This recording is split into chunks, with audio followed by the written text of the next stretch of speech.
we're having one of these events that I'm participating in.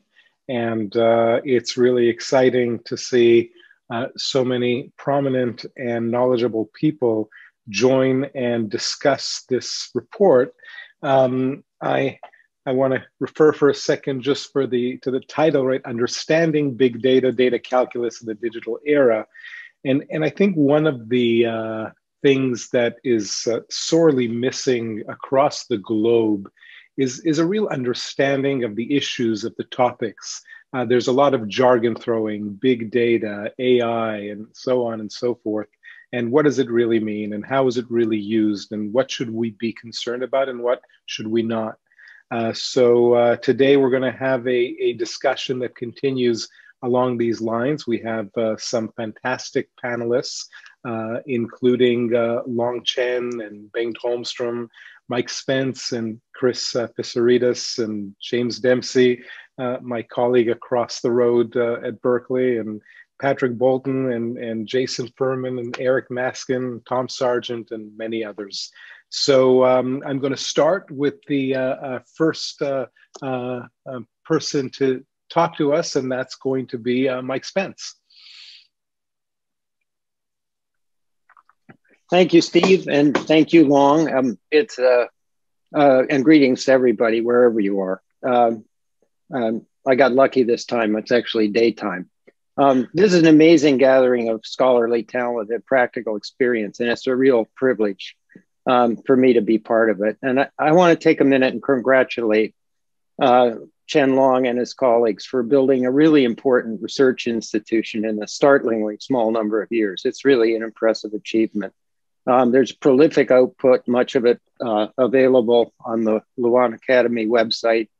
And it includes two really major complementary reports. The first one was Digital Technology and Inclusive Growth. And then we have the one that's being released today that Steve mentioned, Understanding Big Data, the Data Calculus in the Digital Era. The first report on inclusive growth documents for Chinese e-commerce and Fintech very striking inclusive features of the growth patterns that are enabled by these digital technologies, and specifically enabled not just by digital technologies in general, but by open, platform-centered and architected digital and data-driven ecosystems that have built up around some of the e-commerce and Fintech platforms in China. This first report I also want to mention suggests, I think persuasively, that data-driven ecosystems may efficiently solve at least some coordination problems via market structures with the connections, via connected market structures, with the connections being an intelligent data and information layer sort of sitting over them. And they do this without requiring internalization within the firm. So I think that the Coase theorem, which tells us how to calculate where the boundaries of firms and markets occur, is probably still valid, but I think the boundaries themselves may be shifting in favor of markets in some environments. And that has all kinds of implications for innovation and entrepreneurial activity and so on. So it's a kind of open door for very interesting research. The second report picks up the analysis as I read it, in two really important ways. The first one asks a centrally important question, which is, where exactly does the value creation enabled by digital data come from? It's certainly not in standalone silos of data.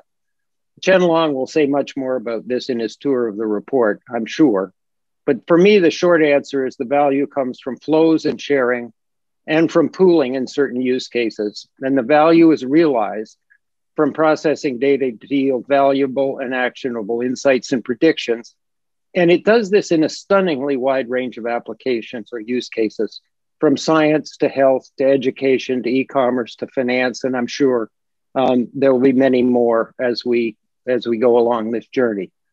But precisely the value creating flows and sharing that goes along with big data, it also creates vulnerabilities and risks, and the potential for misuse, as I might add, as judged by the prevailing social values and norms, which may differ across cultures. And so the second, part of this report, and it's not necessarily sequential, asks the other really important question, which is what in some detail are the potential misuses of big data, and how via a whole variety of mechanisms, including defensive individual behavior and learning, regulation, legal, technological solutions, and institutional trust building mechanisms, can these vulnerabilities, risks, and so on be mitigated in ways that, to the extent possible, minimally impair the enormous economic and social value potential of the digital technologies, and specifically big data. In the world and in research, this is a work in process. And as I see it, it'll be a long time, if ever, before we think we're sort of at the end, in part because the digital underpinnings of the economy that we're all going through are changing so quickly. It's the quintessential moving target. And so these two reports, with a balanced assessment of the benefits, costs, and risks, to quote a well-known former central banker, as well as the discussion today and a wide range of research that's cited in this paper, I think will really advance progress in this area. There's no question we have a trust problem. I mean, we've all seen surveys. The last one I saw came from McKinsey. They surveyed 1,000 North American individuals or households and asked them about, you know, which areas of the economy that use and require personal data did they trust. The highest ones, and they weren't very high, were healthcare and finance, and then it fell off dramatically across a whole range of sectors. So I think, you know, we're not dealing with something that's unimportant. This going the wrong way. The trust deficits, if they were to expand, would significantly impair the benefits that we talked about before. I'm going to use the rest of my time to talk about what intrigues me, but let me just mention one thing that I find ironic. For the older members of this crowd, you will remember that in the early days of the internet, there was an enormous amount of enthusiastic discussion focused on empowering the consumer via the accessibility of vast troves of previously inaccessible data and information. And the view was that had the potential to reduce the informational asymmetries between consumers and suppliers of goods and services, with the deficit being on the consumer side. And in fact, you know, that wasn't wrong. But it was an incomplete view. And the irony I find is that we now find ourselves in extensive discussions about protecting consumers, meaning the buyers, and users from potential abuses by suppliers of services who hold vast troves of personal data, or abuses by third parties that find a way to gain access to that data. And so that's kind of where we are. I think they're both legitimate points of view. We know there are broad benefits from big data. We've democratized access to information at negligible incremental cost globally. And that's just enormously important. We've reduced costs of remoteness in terms of access to information and markets. These technologies have provided a host of new services that have startlingly high values, you know, based on the important research that Eric Bernelson and his colleagues have done. We have new markets based on very low transaction costs associated with creating them. One thing we don't talk about as much, but I think we have an explosion of entrepreneurial activity globally, in part because of very low entry barriers in the digital systems. And we have increases in efficiency and quality of the matching function. An example in the report is the recommendation engines, as I'll touch on in a minute, but I'm sure Al Roth and others may want to talk about that. But what intrigues me and gets my attention is the impact of big data on the informational structure of markets, something I spent some time during my checkered career on. And so I think all of you on the call know what a pooling equilibrium is. It occurs in a range of markets where information is asymmetrically incomplete. And it occurs when there is real product differentiation on the selling side that is undetectable on the buying side of the market. And this, we know this impairs market performance. An example of it is adverse selection, a phenomenon you're all familiar with. Think lemons. And undetectable in this context means roughly that signaling and screening mechanisms that might close these informational gaps to some extent are either unavailable or they have costs that are too large relative to the individual benefits of using them, so that they don't get used and you have pooling equilibrium. And pooling equilibria include cases where no transactions occur, as in the complete collapse of the market in the adverse selection case. And you can also, and I mentioned this without being able to go into it in detail, in markets you can have mixed pooling and separating equilibria, a mixture of the two. And the pooling tends to occur at the kind of low end of the market, which has adverse distributional effects. So if you stand back from this, or at least when I stand back from this and look at some of the use cases involving big data and deep learning algorithms, meaning algorithms that detect patterns in data that are otherwise basically invisible to us mortals, what you see is a partial undoing of pooling equilibria by reintroducing statistically or probabilistically product differentiation. In other words, big data, one of the powerful effects of big data is breaking pooling equilibrium. Another way to describe it, but it's not different in concept, is it's a kind of reverse adverse selection phenomenon. Mike, I'm giving you a 2-minute warning here. Okay, I'll just stop. Thanks, Steve.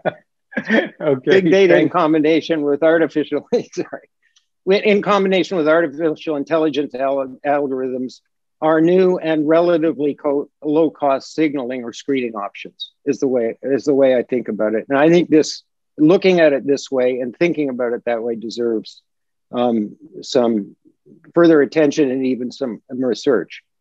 As in traditional signaling and screening mechanisms, in some cases, there'll be incentive effects that feed back on behavior, and that raises questions about the transparency of the algorithm and questions having to do with whether or not people know what to respond to. You can see this, by the way, since what I've said is fairly abstract, you can see this clearly in the first report, in the expansion of credit markets using big data and AI, observing people who are essentially out of the market. And I think Bengt Holmstrom may want to talk further about that. I expect to see a similar evolution that we've seen in credit markets occur in labor markets, where you have very detailed specific skills and experience that you might be able to detect with enough data on people's history, work history, and so on. Or you might be able to detect characteristics of individuals that signal that they can acquire these skills quickly. So I think labor markets are another area where we might see this. And I don't think it's unreasonable to speculate that an expansion of credible product differentiation will occur in a wide range of markets. Since I'm nearing the end of my time, let me just say, because to me, this is sort of an open-ended set of researchable subjects, and we have some foundation in it. But this is two-sided. We normally think of the information deficit as being on the buying side of the market.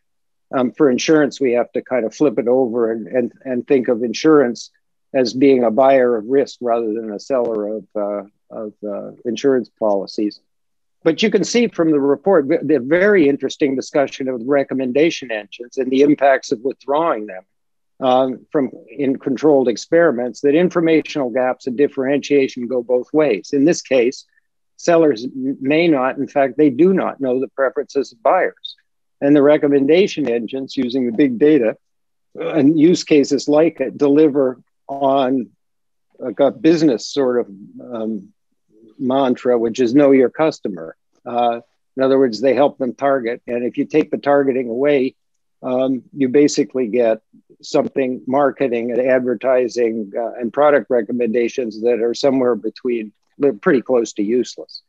So anyway, I just thought I'd introduce the discussion by saying I think there's a tremendous set of opportunities here to deepen our understanding, and I do think the evolution of the informational structure of markets is set for major changes. It's not true that separating equilibria are always better. They have distributional consequences that most of us haven't explored very thoroughly. Except, when we include people from the bottom up. But so I'll just close with this. It's not clear in the case of health insurance, for example, that you want to dismantle the pooling equilibrium. You know, markets armed with these very powerful new tools operating on genetic and behavioral and relative data about your relatives, they will dismantle these pooling equilibria, and that's not necessarily where we want to end up. In the brave new world of biomedical science, we're all going to have pre-existing conditions, and it's not difficult to imagine a world in which we end up being able to insure ourselves against everything except the risks that are particularly pertinent to us, to each of us individually. With that, I think that's enough cautionary note. Yes, I think we'll wrap it up here. Mike, we'll thank you on, so much, and thank you again for your continued leadership on the advisory academic board to the Luohan Academy. And with that, I'm going to transfer the baton over to Long Chen, who is going to talk in more detail about the report. Long, I'll give you a 5-minute notice and a 1-minute notice. Got it. Okay, so it is really my great pleasure and honor to present on behalf of the author team this report. The mission of the Luohan Academy is to work with the best minds to tackle the first order issues on how to better embrace digital technology. We're hoping that this report can stimulate more discussions on the important issue of data and privacy today and later. So we know that in both theory and practice, promoting data sharing has always been fundamental for human cooperation. So in Douglas North's words, the fundamental problem of cooperation is for individuals to attain knowledge of each other's preference and likely behavior. It has been a century-long practice to list publicly everybody's name, address, and telephone number in the yellow pages. And in industries such as finance or healthcare, the so-called knowing your customer or KYC is the prerequisite to obtain satisfactory services. So sharing information is so important that, as Hayek pointed out, it is the economic problem of society, because only by doing so can we utilize the knowledge that is not given to anyone in its totality. So when we're writing up this report, we also get to realize that even though information is not data, or data is not information, but if data economics in these days is pretty much the information economics in the digital era.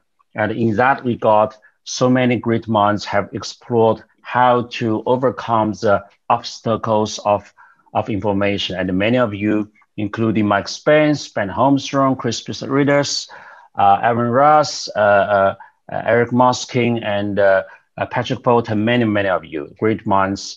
We're so honored to have you here to understand to have studied the nature of information so well. And today we'll talk about the nature of data and how should we deal with it. Now, so in our view that in order to understand some key issues in data economics, which we call data calculus, we have to have an integrated approach that can combine the understanding of the value of data versus some of the key issues, such as how shall we understand and protect personal privacy, and how should we understand and implement the ownership and the benefit distributions from data, and what is the relation between the big data and market computation. Now, while we are understanding the impact, the nature of big data, we probably should also be inspired by big data. And in the words of the Ronald course, we do not want blackboard economics in pure theoretical models. What we need is more empirical evidence. So the inspiration is most likely from the patterns, puzzles, anomalies arising from the gathering of data, particularly when we need to understand the new patterns to break out existing habits of thoughts. So let me first discuss a bit how should we understand people's privacy attitude and their behavior. So there's a global phenomenon that is called privacy paradox, which says that pretty much in any country, like in Europe, in the United States, and in China, that is no different. The majority of the people say that they have huge concerns about privacy. And that claim is so much that we are given the impression that privacy abuse must be very severe. But in the meantime, in any of those countries, not only those countries, but other countries we don't list, people are very willing to share information at a very little reward. So this is very perplexing. So one potential interpretation then is that probably people have no choice. It's like, let's say if you do not want to share your personal information on Facebook, if you don't want to log in, then you are shut out. So that hypothesis motivate us to provide in our report one of the largest big data studies on personal information related to the personal information choice behavior. So we're using the Alipay data. So idea is this. So on Alipay's platform, there are actually tens of thousands of those something called mini programs. They are actually the pop-up apps that provides all kinds of services from, let's say, transportation, restaurants booking, travel planning, takeout, delivery, etc. So those, for you to authorize the service, they actually you have to authorize them. So you can opt in, and later you can try to opt out. Now, well, it can be argued that because Alipay has more than 1 billion users, so it will be hard for especially Chinese users not to use it. But then for those mini programs, users do have a choice. Those mini programs varies by their degree of necessity and their sensitivity of the request information.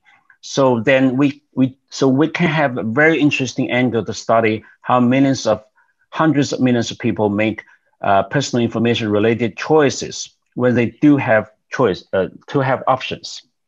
So the first pattern we find is that while there's some difference between the male and the female, males are more willing to share, higher educated people are more willing to share, and younger people are willing to share. But on average, about 75% of the people, of the users, when they are requested to ask whether they are willing to share some information to get the service, they will opt in. So the majority of people are willing to do that. And there's really regret, for example, after they opt in, they're using the service, only about 0.1% of them will actually opt out per month. And that number is actually very consistent. If you look at United States, Canada, and Europe, actually the people opt out a very tiny bit, which means they're not really regretting their choices. Now, and also people are very willing to try new apps. So when they try, in those graphs here, the horizontal axis is the number of the users, which is a proxy for the popularity. You can see that people are very willing to try new apps, regardless of how many users they already have. But they're more likely to opt out if it's a newer app later. Probably that means the service is not good enough. Now, another thing is that, so here we have two graphs here. You can see that horizontal axis is either the age or the digital age. And there are two patterns here. One pattern is that the more sensitive of the information, those pop-up apps ask, the less willing are people to opt in, which makes a lot of sense. So people actually do care about the privacy issues. The second pattern is that the younger people are more enthusiastic to share. Then it's the older people are also, but you see people in the middle they are more hesitant. And also when people have more digital experience, they are more willing, the less willing, that becomes more cautious. But when they get the more actual experience, digital experience, they are actually open up to try more digital services. So that's the general pattern. So that means they do embrace more data sharing in the long run when they are more digitally versatile. Now, those patterns are actually consistent globally. So there's this privacy index in the past several decades, and we can find that about 3/4 of the people are only less than a quarter of the people are the so-called data fundamentalists, which means they are really not liking to share much data, and the majority of people they are willing to share. We're very consistent with what we observe in China. Actually, in a separate paper I wrote with Professor Wei Xiong and a couple of other my colleagues at Luohan Academy and Princeton University, we found that it is precisely the people who are more more concerned about privacy, that precisely the one they actually use more digital services. So with the title of our paper is the privacy paradox and the digital demand. So what the point here is that why do people want to share the personal information? Because they are willing to share more, and they want to get more services, and they're very willing to do that. In the meantime, they are concerned about privacy. So that's the big picture message here. Now, the second point I want to talk about is so that must mean that there's a lot of the value coming out of data, as Mike just mentioned. So let me quickly just mention several things as we are all familiar. One is that, of course, we know that the data exchange is essential for connecting supply and demand.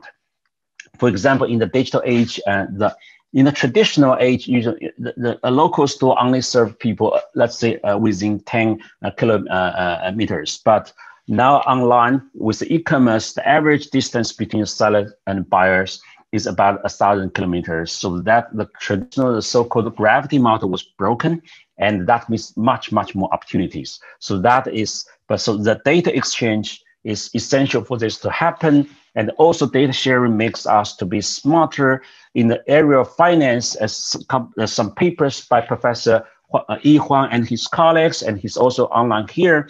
They found that with the digitalized information, that a lot of SMEs are able to get the financial support for the first time without collateral at large scale. And that Professor Holmstrom also mentioned that information has become the new collateral in the digital age. And there's another paper by Jing and Sun, and they are both from Harvard. They are rating scholars at Luohan Academy. They also found that the new startups nowadays, there's too much information that they learned because of information sharing. They quickly learned. Then the sales just jump up relative to the ones who do not adopt using the collect information from the platform. Now, then what happens if there's no personal information are used in the recommendation? Just Mike brought up this topic. There's another paper which by Professor Sun and his colleagues, and he's also a co-author of this report. They found that if we shut out, this is so interesting, if we shut out the personal information in the recommendation, we find that quickly the recommendation will converge to the standards, the top brands, as we experience in the industrial age. But then the consumers quickly find that that's not what they want, because it doesn't fit their personal needs. So the click-through rate just dropped, and also but actually the actual purchase dropped by whopping close to 80%. So as you can see, that it hurts the consumers and it hurts the producers, especially the small brands. Now, finally, another thing is that data sharing builds the trust. As Tedless Steve will tell you that information sharing is so crucial for building trust. And on the typical platform nowadays, it's everybody, every participant, they share, they rate every product, every seller, and every procedure of the service. So together they build a trust information such that you can have hundreds of millions of people and tens of millions of the sellers as if they are dealing within the same room. So connecting to each other by make us smarter, by building trust. This is what you can see, that digitized data is helping to make the Hayek's point more concrete. So that's, I think that's some of the points of where the value of data come from, and also from our paper. Then that means, so when we think about consumer benefits, it's not only the benefits of the protecting the privacy, it's also the benefits to get the services by providing some kind of personal information. So then the best policy to deal with personal data is not locked up, because you are really hurting the consumers this way, but actually to let the information to flow in market mechanism. In the meantime, we try to find the best way to protect privacy. Then that led us to the third question, then, that is, what is the logic? What is a good way of protecting the data and the privacy security? In the meantime, we can promote information exchange. Now, the basic idea here from what we summarize from practice, we summarize practice in the report, is that it requires a coupling of the private engineering with privacy engineering with privacy enhancing technology. Privacy engineering means that it essentially is the privacy by design. So it is the user-oriented, protection-oriented principle, which it builds this into the design and use of the software and service. And that is coupled with the privacy enhancing technology. So let me give you one example at the Ant Group's practice. This is just one practice. It doesn't need to be us, but at the Ant Group practice at the collection stage, then the data collection should be permitted and it should be minimized. You don't collect all the information, and after the information is collected, before anybody can use it, it should be desensitized. And at the storage stage, and it can also be cryptized, such that if somebody steal it, they don't know how to use it. Then it's only at that stage people inside can start to use it. And when you exchange the data with other people, it is the desensitized, cryptotized information. And one good example of the privacy engineering is of the privacy enhancing technology is it's called multi-party calculation. So here, more and more, when the data is actually being exchanged in a third-party environment, so that you can. This is something called a zero knowledge proofs, so that you actually share the information to find your solution, but it actually cannot trace back to the original data. So that's the point. So there's a good logic that if you combine with the privacy engineering and the privacy enhancing technology, then it is possible to do this. And if you do this, then it is possible that the privacy and the security risk does not necessarily increase as more data are shared. And we've seen these similar things happen historically in the food industry and in the in the airplane industry. So you can nowadays we eat a lot of food, but we're not worried about being poisoned, even though it's provided by the private companies. Or you take a lot of planes, but you're not as worried about it's going to be crash because of technology and some principles. Now, so that the fourth point I want to talk about then is we already talk about some kind of the how should we understand privacy issues and some of the value of the data. Now, so we probably need an integrated framework to understand how to understand private data and privacy. So here, we've been trying to say that the data exchange is the fundamental drive of economic activity, innovation, and benefits. So we should provide the data flow. In the meantime, we should protect the rights of the data subjects. Now, so beneath that, so how do you do that? As we think we have to build this based on the nature of data and information. So there's a couple of important essential features of data. One is the non-rivalry, which means data is not oil. That feature means it's more like fire that can be passed on. Now, it also means that there could be unlimited numbers of the ownership and the use of the data without consuming itself. Now, so that brings up interesting issues. Who produce data?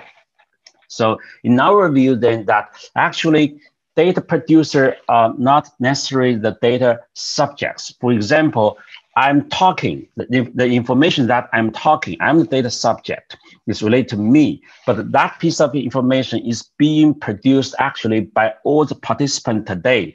And you produce it by using your eyes and your ears.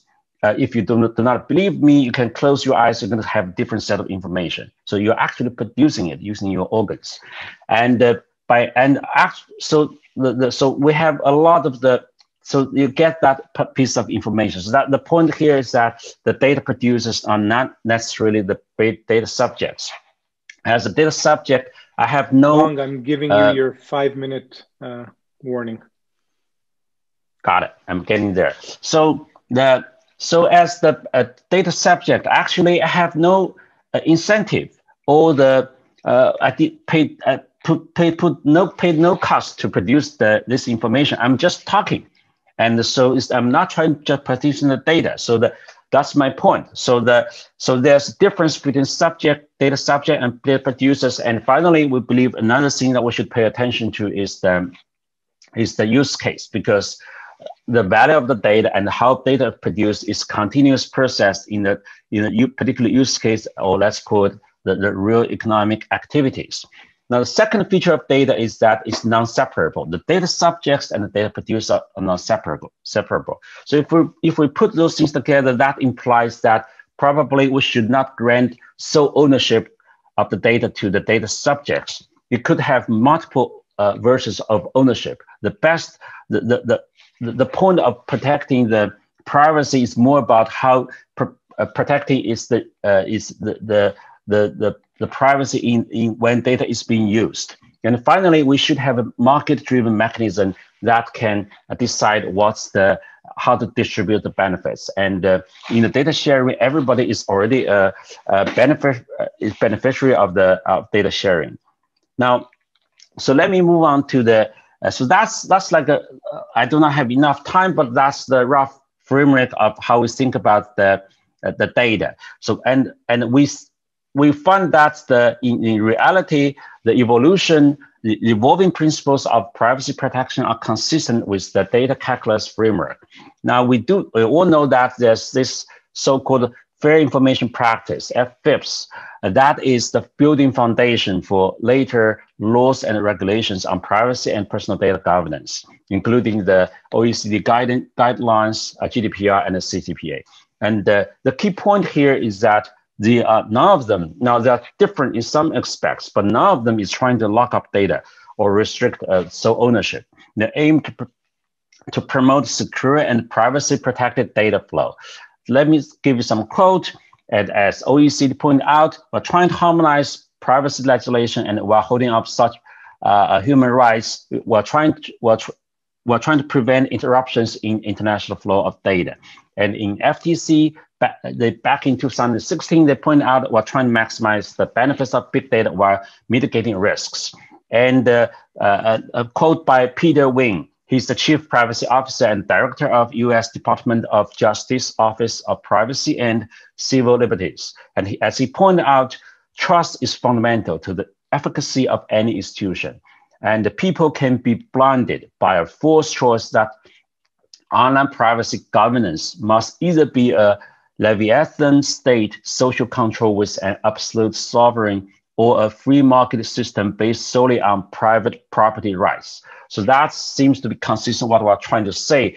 The best way to protect the privacy is not to restrict the sole ownership, because that fits the nature of data, but actually we have to protect when it's being used. Now, the final part is the relation between the data and the market competition. And so one question people frequently ask these days is, to what extent is big data causing the maybe winner takes all? And we believe this has to be taken case by case. Let me give you some China's evidence. For Alibaba, that is most familiar with a couple of things. One is the e-commerce. And with e-commerce, you can see, let me give you one example, is a company called Pinduoduo. And that in the past 4 to 5 years, it has grown from nothing to a company that has market cap, I just checked this morning, is $240 billion. So that is e-commerce. My point here is that in the e-commerce market, while a lot of the the players, they are still growing in a healthy way, but the market share of the top players is diverging more and more. That's in the e-commerce, in the payment, mobile payment, which is something Ant Group is very familiar. You can see that Ant in the early days as the pioneer, it holds almost like 80% of the share. That now it's getting down to lower than 50%. So it's getting more diverged. We can see the similar patterns in the advertisement industry, and there's more players at the TikTok and coming up. As the most famous one of the big data leader was the Baidu, and its share is clearly going down. And so the market, the company is kind of trading back. And in the world, in the United States, across the world, we can see that it's not only in China, the market share is spreading, and also the firms rise fast, but they also decline very fast. It's much, and also the number of years a company can stay as a S&P 500 companies is clearly declining. And if we look at the companies back in year 2000 who claim they're big data leaders, now a lot of them are gone. More than half of them are gone, and very few can take the lead. And why is that case? Because as we all know, that data is only one part of the production input, as it's part of the business. So we actually still competing through the business. So your business models matters. There's also a big gap between the data and the valuable information. Probably Ben Holmstrom or Tom Sargent will tell you that. So that actually from data to the business insight takes a lot of the skills, and also the value of the data actually declines very fast. In the words by Professor Catherine Tucker, for resource to provide the market with a great lasting advantage, it must be inimitable, rare, valuable, and sustainable. Data is none of this. And so also the network is double-edged. Anyway, so Long, I'm giving we you also find 1 minute warning. For sure. Thanks. I appreciate it. So and also we find that both online and with the online offline, the price in China and in the United States is actually converging. So this is another good signal of it's a very competitive market. And so anyway, so another point is does big data leads to discrimination against and harm consumers? And I think there's a lot of evidence. So there could be instance of that, but a lot of evidence against that. There's very little academic evidence suggests this is the mainstream. And I think there's one good reason for that, because it's for the first time actually producers knows who the customers are. It's really up to them. It's their benefit to actually to stay with the consumers for a long time. So ripping them off at every case is not their up to their benefit. And finally, we know that is in all the industry that's being reshaped by the digital technology. There's a lot of innovation. That's the key. And on the platforms, on the digital platforms, like on Alibaba's platform or in Apple, you can see a lot of innovations coming up. So let me summarize. We're trying to explore the data calculus in the digital age in this report. We try to answer some of the questions. In particular, we'll try to understand people's privacy attitude and behavior. We try to understand where does the value of data come from. We try to answer how to protect data and privacy security while promoting information exchange. We're trying to provide an integrated framework to understand data and privacy. And we also say something about the logic of data governance and the data and market computation. And finally, you can try, there's a couple of ways to get the full report. You can either scan the QR code, which is part of the digital technology, or you can go to the website, our website, to download it. So thank you very much. And it's just a start, and we hope we can stimulate, we can be useful for further discussion. Thank you. Thank you very much, Long. And I'm sure folks here, the participants, and we have north of 80, which is really exciting, have all been very stimulated, as have I, from the information you provided. So now we're going to jump into 4 separate short panels. Each one is going to have 2 participants who were involved in writing the document and are going to share their thoughts and wisdom. The first one is going to be on value and data. And here we're going to hear from Bengt Holmström from MIT and Chris Pesaridis, both on the Academic Advisory Board of Luohan. You're each going to have 8 minutes. And I could tell you with confidence that I was asked to moderate not because of my economic prowess, but rather my service in the Israeli military, so I could keep people on track and on time. So you each have 8 minutes, and I will give you a 3-minute and then 1-minute warning, and then I'll stop badgering you. So please, Bengt, take it away.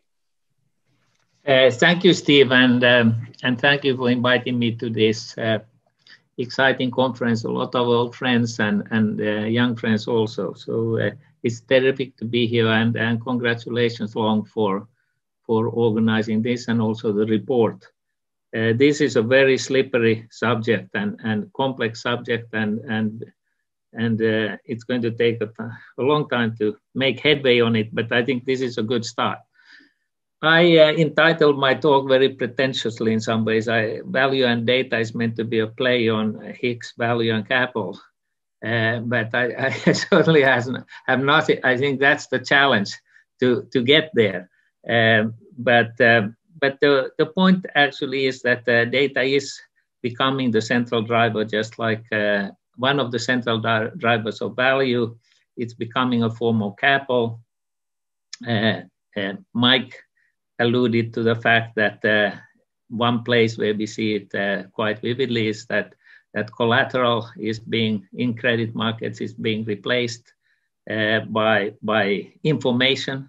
That is, which is a wonderful thing in the sense that it democratizes borrowing, and poor people are getting access based on their behavior, and is it responsible, it's trustworthy, and so on, rather than just having wealth and getting more wealth coming to wealth, or money to money, as the traditional model has. So I think this is one of the great virtues and values of this new form of platform economics that has advanced so far, very far in China and in some of the other developing economies. So the other place where it shows up, I'm sure you are aware of it, is that the traditional boundaries of so the industrial sectors or sectors of the economy are being broken down because businesses integrate, do M&A based on will they get access to data. So again, I know from China, New Hope is a big cooperative that where they integrate into the downstream and into, say, something like restaurants or something, even though they are just farmer kind of cooperative, and they integrate into credit and other things. So based again on data. So data drives the integration decision. You see very odd. We see in the US, we see Square and we see Quicken and others having, suddenly become very different looking enterprises because the realization that data is really valuable is hitting. And so I think in some ways that leads to opportunities. It also leads to big challenges, I think, for economists, because the data is often bundled, it's used in a particular way, as Long emphasized, it's a user thing. Of course, even in the traditional economics, everything depends on use or value of use. But what's special about the data is we see data being exchanged for services. And it's not, I give my data and you provide me services. That's an exciting model for the poor. But it also is a challenge for economists. How are we going to measure the value of data when it's sort of all bundled into this complicated trade, and so I think quantity will not do it. You know, Arrow actually spent a lot of time thinking about entropy and other things in order, you know, sort of somehow measuring the amount of data. But I think we all understand now that it really is in the value more in a different way than in traditional economies. So quantity won't cut it, and so this further exacerbates the problem of actually assessing the value of data, the new sort of value calculation. So we may need a very new kind of economics of some sort, but what it is, I don't have an answer to that for sure. It's going to change regulation, of course, and other things as well. So I think one of the important points of the, or central points of Long's presentation is that privacy, we shouldn't just focus on the privacy. We should also somehow get into this question about value. And you know, there's huge amounts of value related to it, just as I described here. And so that needs to be somehow discussed along with the question of privacy. In fact, it's true, for instance, there are huge externalities coming from this non-rivalry. And so it's not actually right even to say that there are cases where you could ask, you know, should the individual even have the right to block something? Let's take the genetics as a very hot topic, say in Finland at least right now, and probably everywhere. You know, 3 minutes. Do we have an interest in this? There's a shared interest in the value, and so it's not clear that the individual should have even the right to decide whether some genetic information is shared or is not shared. And there are other examples like that. So I think I really commend this approach in this report. Let me speak to the privacy paradox, because somehow it intrigues me, and I think it gets to the question of this externality in a particularly narrow way in some ways. And you know, what is this? People are using it, but then they seem worried. If you ask them, you know, they seem worried about this whole idea of having this information shared in this manner. Europe is, of course, all up in arms again, you know, for the right of privacy, controlling privacy, and so on. So how do you explain the privacy paradox? And I suggested this to Long. I don't know if he buys it, but I'm putting it on the table. I think what's going on is individuals decide because of the externalities that are so huge here. Individuals just decide based on a private calculus. Is this, you know, do I want to give up my data against, you know, this service? And the answer seems overwhelmingly yes, as Long's, you know, document or experiment testifies. And it's very understandable. You know, the individual thinks, what does it, the individual doesn't see the common good or the common bad for that matter. But they think they see it, but they don't think they have any effect on it. And so I think it's a combination of worrying about if everybody gives their data, if we have this big data, how is it being used? You know, is it the government going to use it in some wrong way, or is the company going to use it in some wrong way, and so on? So it's coming to the worry comes from that aspect. That's why that's the question they are answering when you ask them that, you know, what do you think about privacy? But when they actually act on the platform, they do the obvious thing. It's so I'm alluding to the free rider problem, but both in the good and in the bad.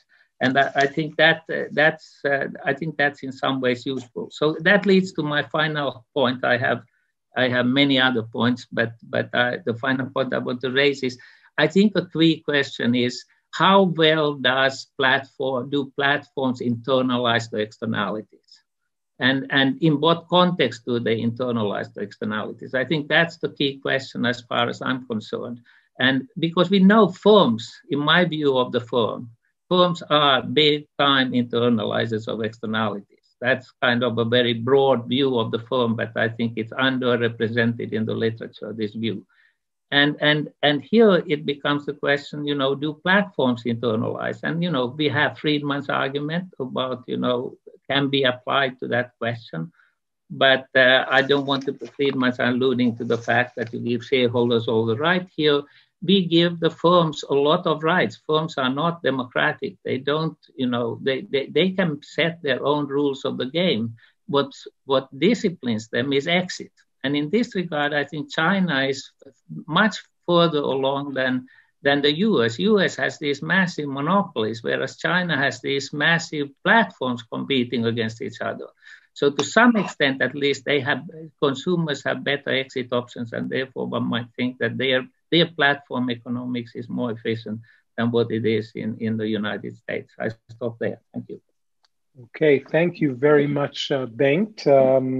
Quite a few interesting points that are complementary to the report that we heard. And now we're going to move to Chris Pisaritis, who I assume is joining us from the UK. Chris, take it away. You have 8 minutes.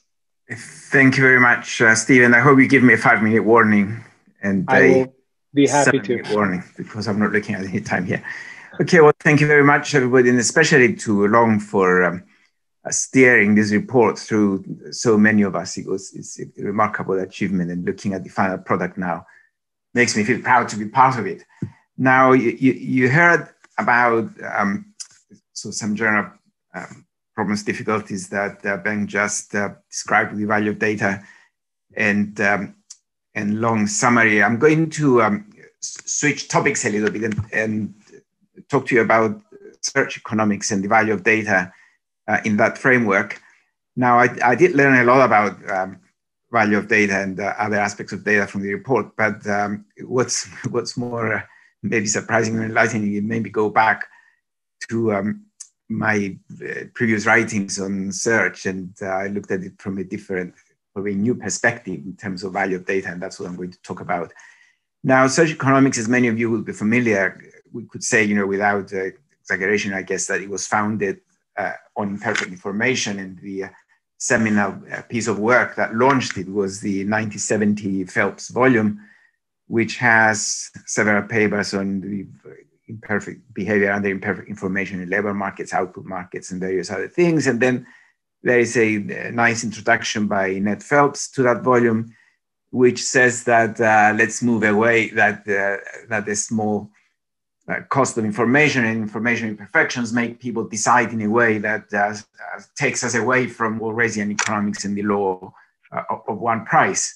And in fact, following that volume, elaborate models were developed of consumers searching over prices, workers searching over wage offers.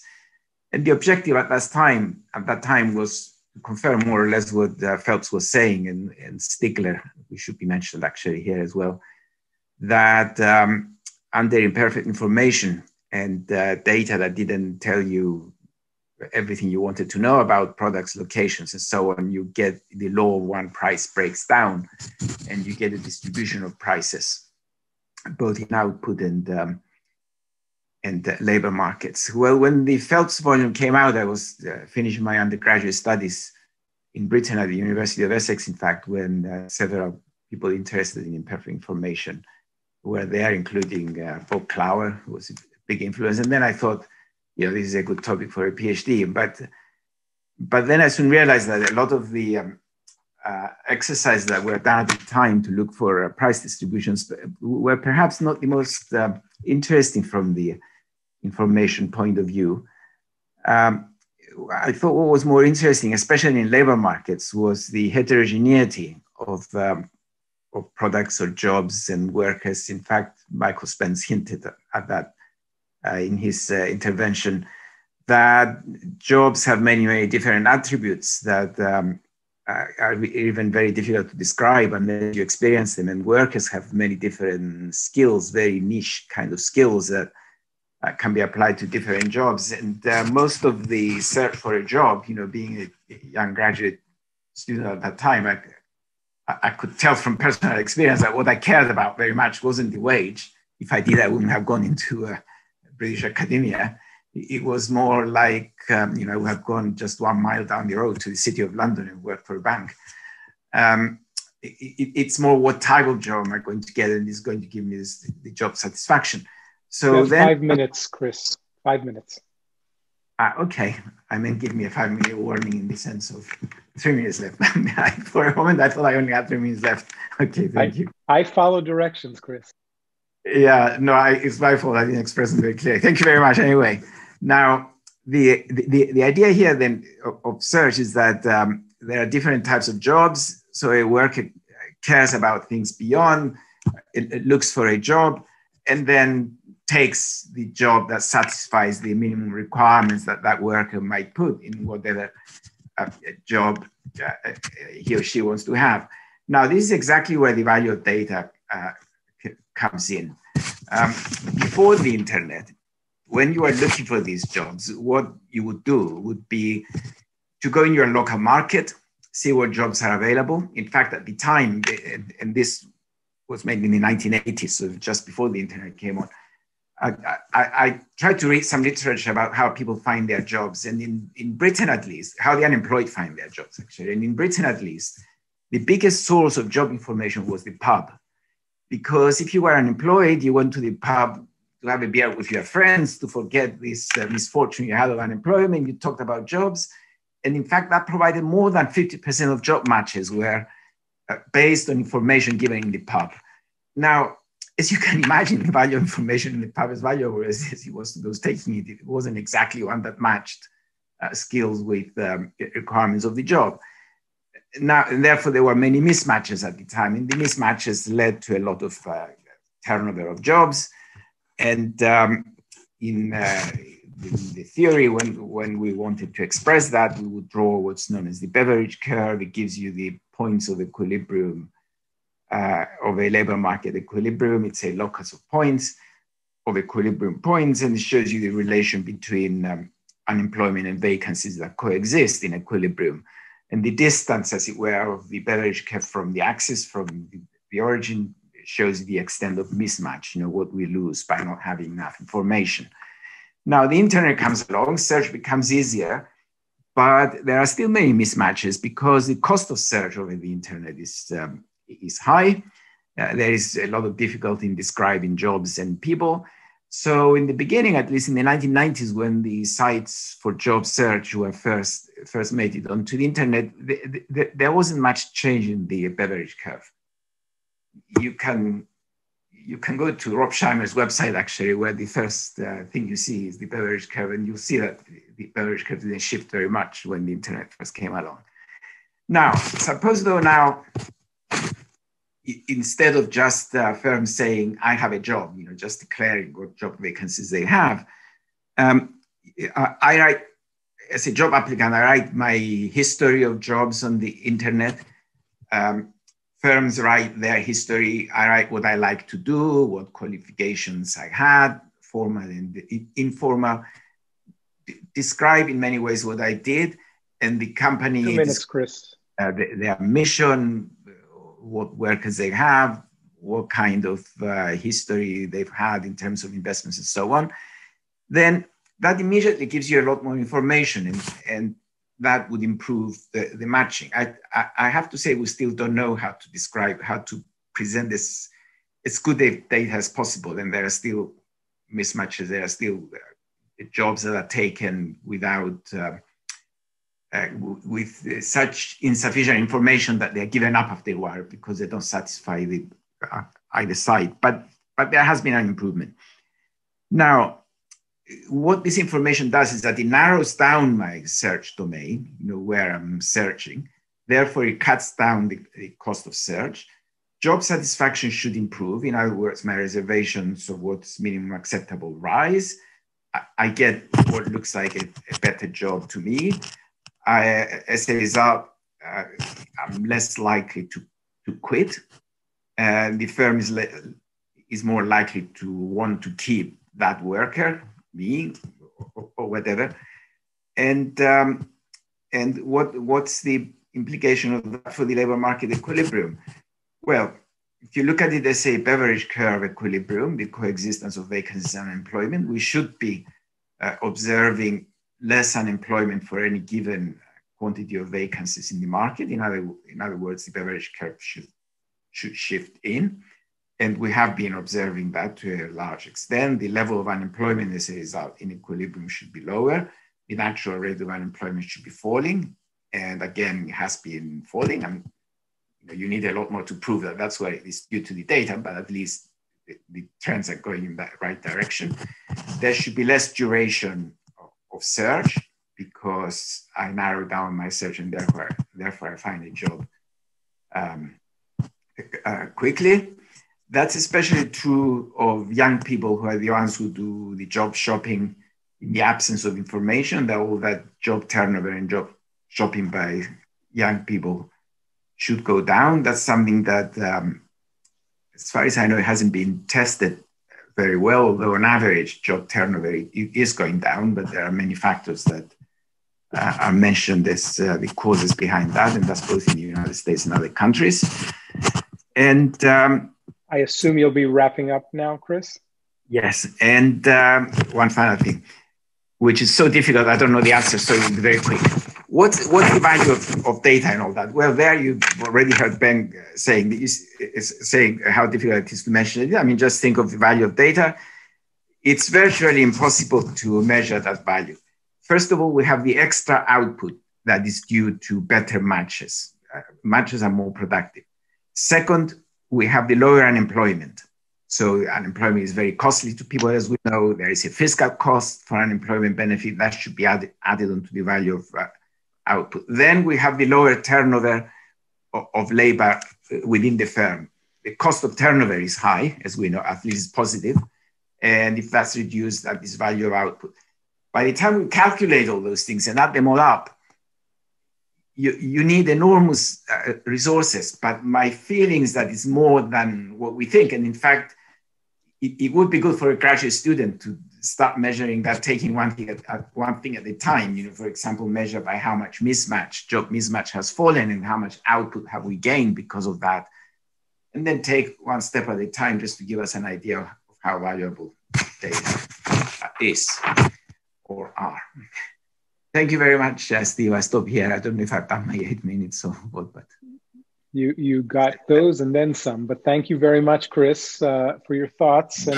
And Bengt and Chris, a fascinating discussion of the value of data. And indeed, just tapping onto one of Chris's final comments, if you just think about better matches of employees to firms and lower unemployment, yes, impossible to really measure, but clearly extremely high.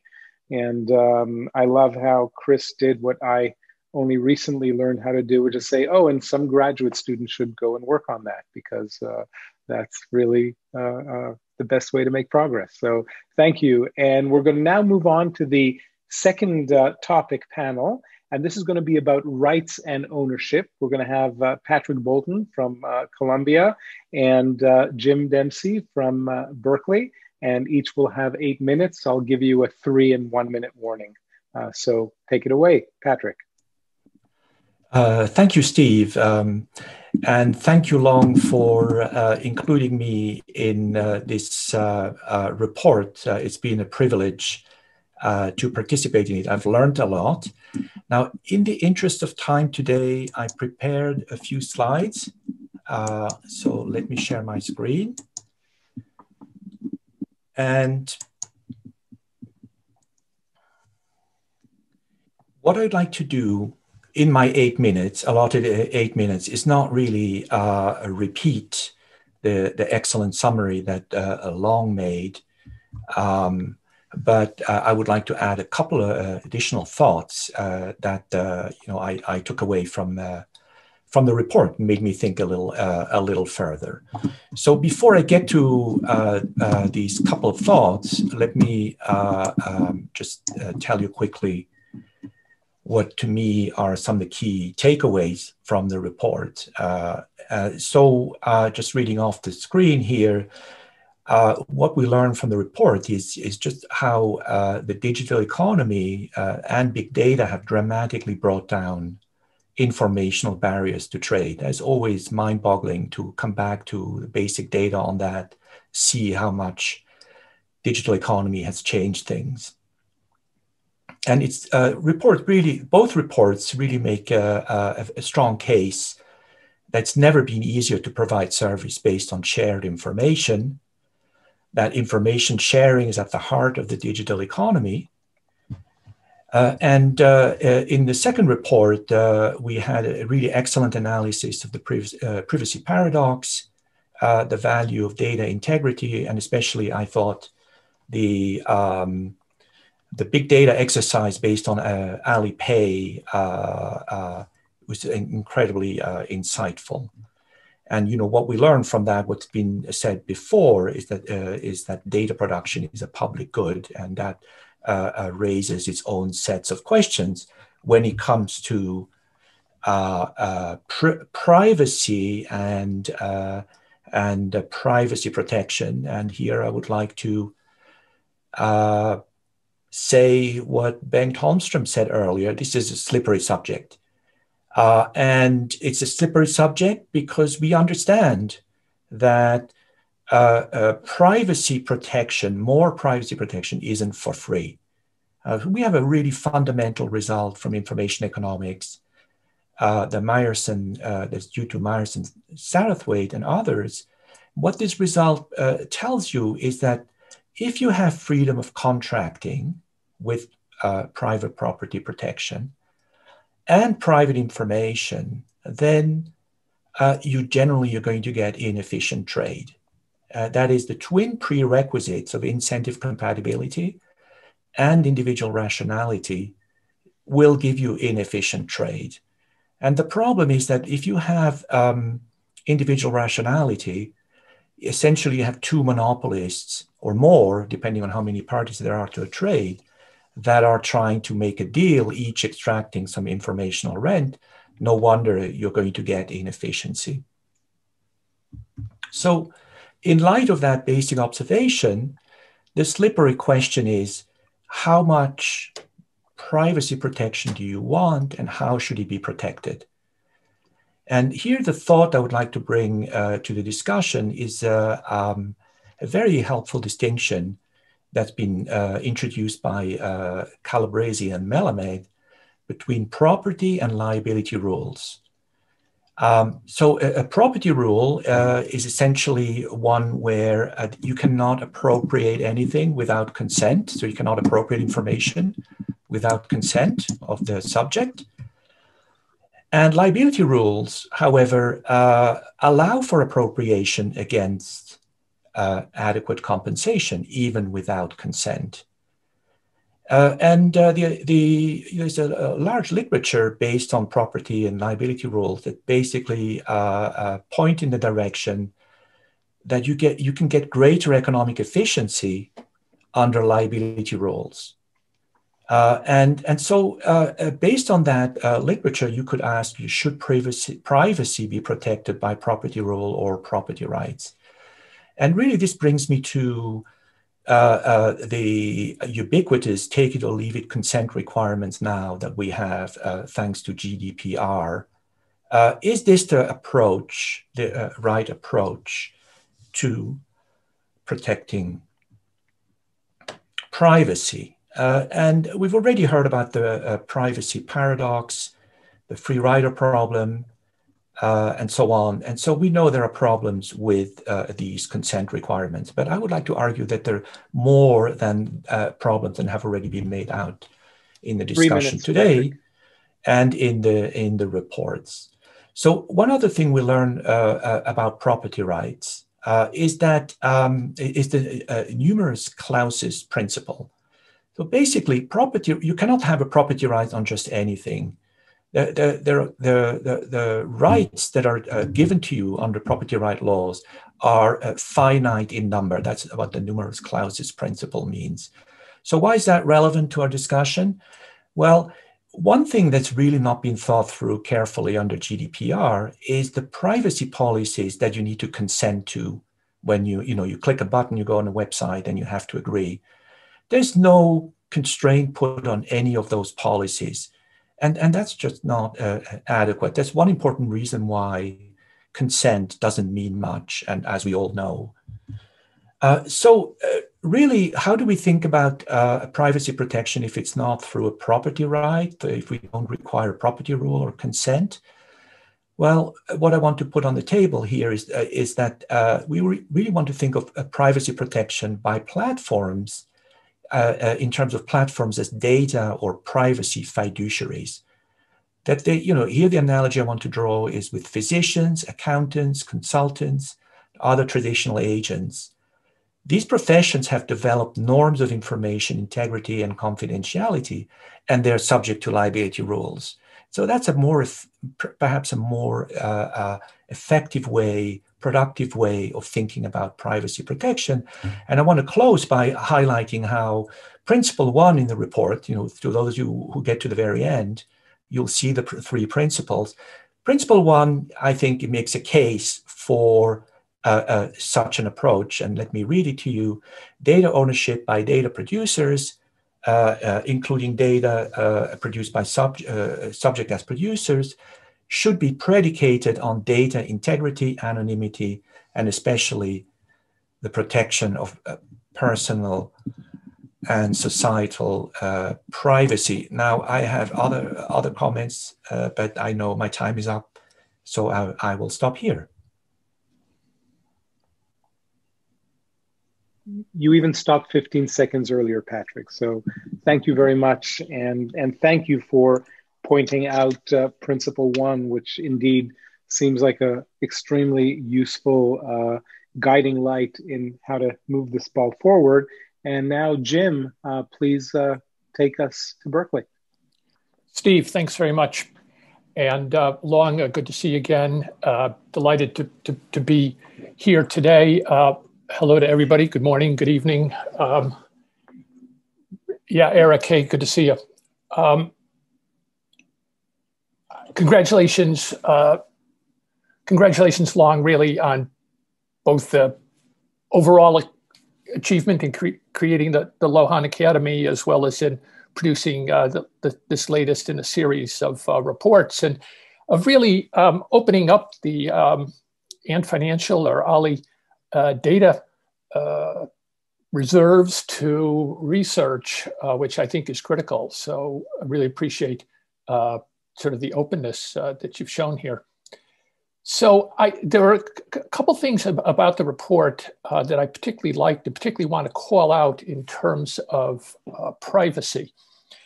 First of all, the report makes it clear that privacy is not really about data ownership, or at least that privacy is not well understood applying ownership principles. That really doesn't address what we're getting at when we have all the concerns that we share about privacy. Secondly, privacy is not only about control. Sometimes said, it's been said for years, that privacy is the right to control information about yourself. But that can be misleading, and particularly it can be misleading because it leads to too much of a focus on the consent-based model of approaching privacy. And as the report points out, as we all know, consent is too readily given, and noticing consent really ends up not getting to what I think, and what I'll explain, I think is sort of the core of the privacy problem. Unfortunately, policymakers and the laws that come forward, the GDPR, Patrick mentioned the GDPR as being all in on consent. We recently have adopted 2 successive major privacy laws here in California, which just put a lot of emphasis on notice and consent. And so, as the report points out, that really doesn't address the kinds of concerns and leads to potentially an image that you could somehow slow down the flow of data, and that could then have the adverse effects in terms of denying the benefits of data. Now, there is a new angle, which I'm going to discuss in a minute, which I think gets us more to the core of privacy, or at least of what I think big data and its use implicates. So the aspect of privacy that I think we need to focus on is privacy as fairness. That is, fairness in the use of information to make decisions about people. And the report quotes from Douglas North about the fundamental theoretical problem underlying cooperation, which is how individuals attain knowledge of each other's preferences and likely behavior. And I think that quote actually helps illustrate or explain even the privacy paradox. Consumers understand the preference, the value of preference, and consumers understand and accept the trade-off. I give you my location, you give me mapping services. I give you certain profiling information, you give me better ads. Consumers, that explains sort of, in my view, why consumers do share their information, because they share it in return for a service that's of immediate value to them, whether it's better search, whether it's location, or for that matter, a loan or other benefit. And of course, Ant Financial has been a leader in the micro and small and medium enterprise financing. Just huge, huge breakthroughs there. But it's the likely behavior part where the fear, the distrust, and I really think it's fear that consumers fear the misuse of their data in ranking them, in judging them, in all the critical ways in which data is used. Employment, are you going to be a good employee? Credit, are you going to be able to repay this loan? Housing, do you deserve or are you qualified for this unit of housing? Insurance, are you a good insurance risk? All of the predictive uses of data, which are all very important and very powerful, and yet that's where the fear factor comes in, and that's where the distrust comes in. And some of it, of course, is quite well justified. Just looking only at the United States, obviously we have a long history and a continuing deep, deep problem of racial bias in our society. And we see it in, for example, the Facebook use of big data to deliver advertisements related to housing, where it was shown, and the Department of Housing and Urban Development brought a complaint against Facebook, because even though the landlords didn't intend to discriminate, and even though the landlords were not breaking the law and weren't saying, show our ads only to whites and not to blacks, the Facebook algorithm delivered the ads in a racially biased way using big data. 2 minutes, Jim. Thanks, Steve. And this, to me, is the sort of future of privacy. And privacy is such an inadequate word for this. But at least in the United States, our Federal Trade Commission, I fully believe, is on the hunt for algorithmic bias cases. They've issued a set of guidelines. They held a roundtable. Those are two precursors in their way of operating to bringing real cases. The Department of Financial Services in New York State has issued guidance on use of big data in insurance rating, which of course has been around for a long time, but they, I think, are looking carefully at this. There's a growing amount of litigation in the United States in the public benefits sphere, disability, welfare, other decision-making, which is increasingly being based on decision-making systems that are driven by big data. So to me, this is the next phase and should be the next phase. And long, perhaps, the Luohan Academy can take this on as the next phase of some of its work looking at how to achieve and demonstrate two different things, of course, how to achieve fairness and how to demonstrate fairness at scale in the use of information. The traditional privacy frameworks have focused on redress, challenge, accuracy of data, etc. But I think there needs to be, and it is some work ongoing already, it needs to be a lot more work in terms of debiasing, in terms of identifying bias in systems before they are deployed. So to me, where we need to me, the value proposition of data is proven. The value debate, in my mind, should be over with. And the focus instead should shift to these questions of achieving and demonstrating fairness. Thanks, Steve. Thanks, Long. Thank you very much, Jim, for your thoughtful comments. And we are now going to move on to the next combo group, talking directly about privacy. And here I have the pleasure to introduce Tom Sargent and Eric Maskin.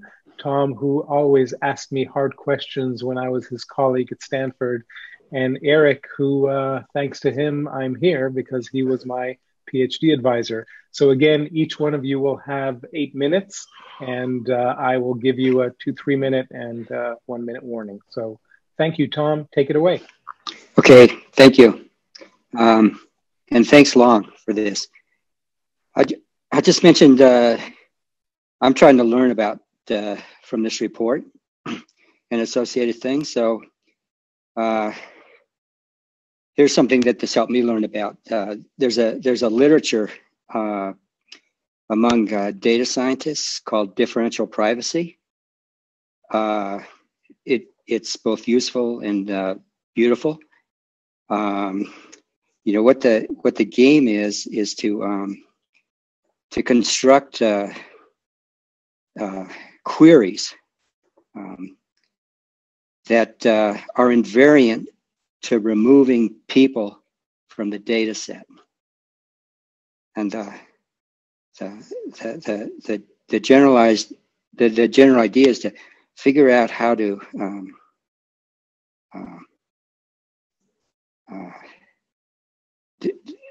do that. And one big tool on that was actually economists participated in the origin of this literature is what's called randomized response. And it's to collect data in a way that everybody in the process knows that noise have been added to the data in a way to ensure deniability of the person answering the question. And there's a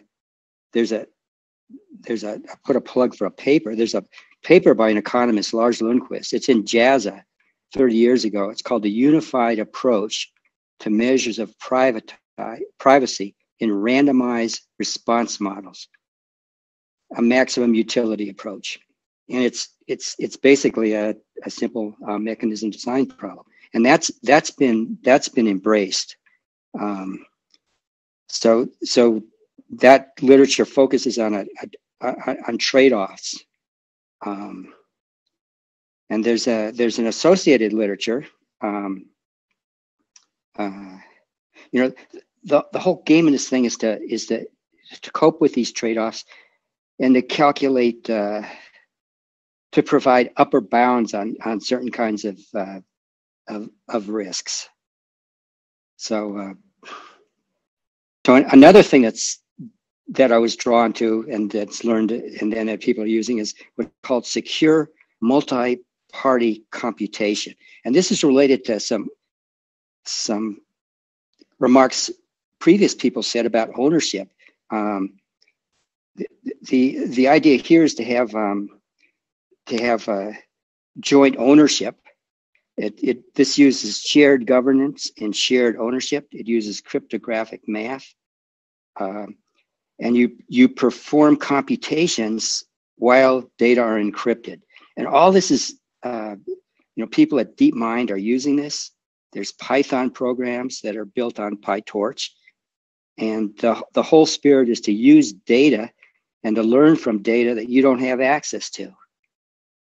So there's a person named Andrew Task at DeepMind who's a good teacher about this. And hey, Steve, I'm done. I'm going to relax your constraint. I'm eager to hear Eric. Oh my goodness, Tom. Well, thank you very much. You've always been generous. Before I move on to Eric, I actually have a question for you, Tom. That article you referenced by Lundquist, I believe you mentioned, is that related to the computer science literature on differential privacy?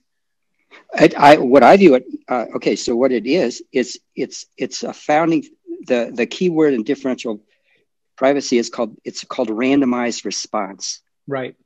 And that's kind of an early, not the first. People have been thinking about this for a long time. Yeah. It's a key tool, and they're using that.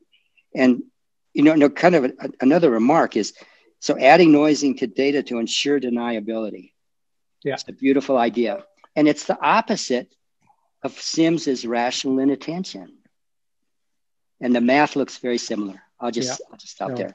Thank you. And in fact, one of Eric's colleagues at Harvard, who is a friend of mine, Cynthia Dwork, she is one of the founding scholars of differential privacy in computer science. And I was aware of that stuff, and I wasn't aware of Lundquist stuff. So it's always excited to see how literatures merge and coexist. So with that, Eric, please take it away. I'll give you a 3 and 1 minute warning.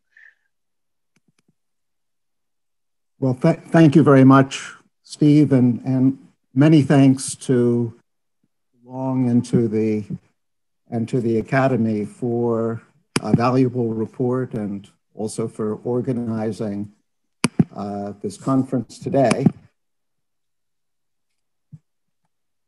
So I don't have to tell you that a central issue, maybe perhaps the central issue in economics, is how to get the right allocation of resources.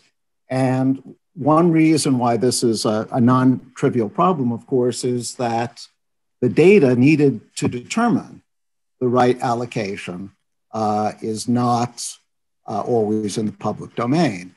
Data are dispersed over various agents, and each of those agents has his or her own objectives.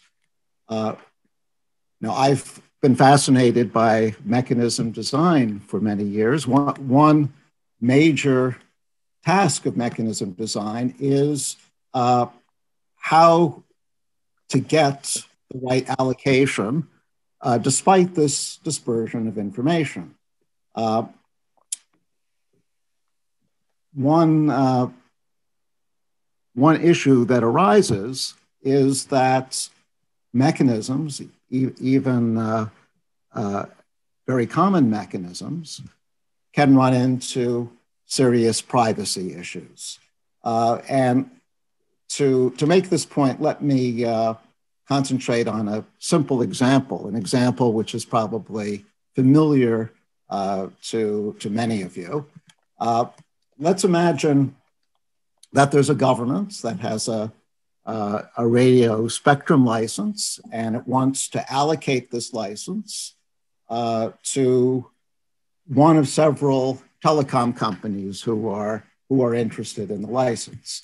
And let's imagine that the goal of the government is to get an efficient allocation. It wants to award the license to the company that values it the most, because this is likely to create the most value for society. Now, the government doesn't know companies' values, so it has to proceed indirectly. And the most obvious thing for the government to do is to hold an auction for the license, where each company makes a bid. The high bidder wins the license. and the winner pays its bid. Now, the problem with this mechanism is that if winners are paying their bids, every company is going to underbid. They'll bid less than their valuation, because if they actually bid their valuations, they'll end up with a zero profit, even if they win. So they'll all be underbidding, and that means that there's no guarantee that the company who really does have the highest valuation will win. Now, that brings us to a beautifully simple and ingenious solution that Vickrey came up with 60 years ago, and that's a second price auction in which each company makes a bid, the high bidder wins, but now the winner pays the second highest bid. Now companies have no incentive to underbid or overbid because they're not paying their bid anyway. And furthermore, if they underbid, they risk losing the license altogether. If it's worth 100 million to me and I bid 80 million and you bid 90 million, I will have lost, even though I would have won and made a nice $10 million profit if I had bid what it was really worth to me. So I don't want to underbid, and similarly, I don't want to overbid, because then I risk overpayment. So I'll bid, every company will bid exactly its valuation, and that means that the high valuation company wins. And so in some sense, the problem is solved. But the problem with this second price auction, the Vickrey auction, is that companies may not want to make their valuations public. After all, the other companies in the auction are their competitors, and they may well not want to give these competitors, these rivals, valuable data about themselves. So one way around this— 3 minutes, Eric. Thank you. One way around this might be to have companies make sealed bids, so only the government sees the bids. And then the government informs the high bidder that it has won and what it has to pay, the second highest bid. But particularly in a second price auction, this is going to give the government perverse incentives. So the companies are going to have to rely on the government to be honest. And in a second price auction, the government may well want to tell the winner that the second price was actually a good deal higher than it actually was. That will improve the government's revenue.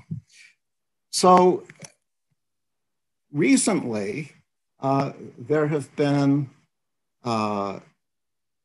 technological advances, and this is related to some of what Tom was saying, which offer a way out.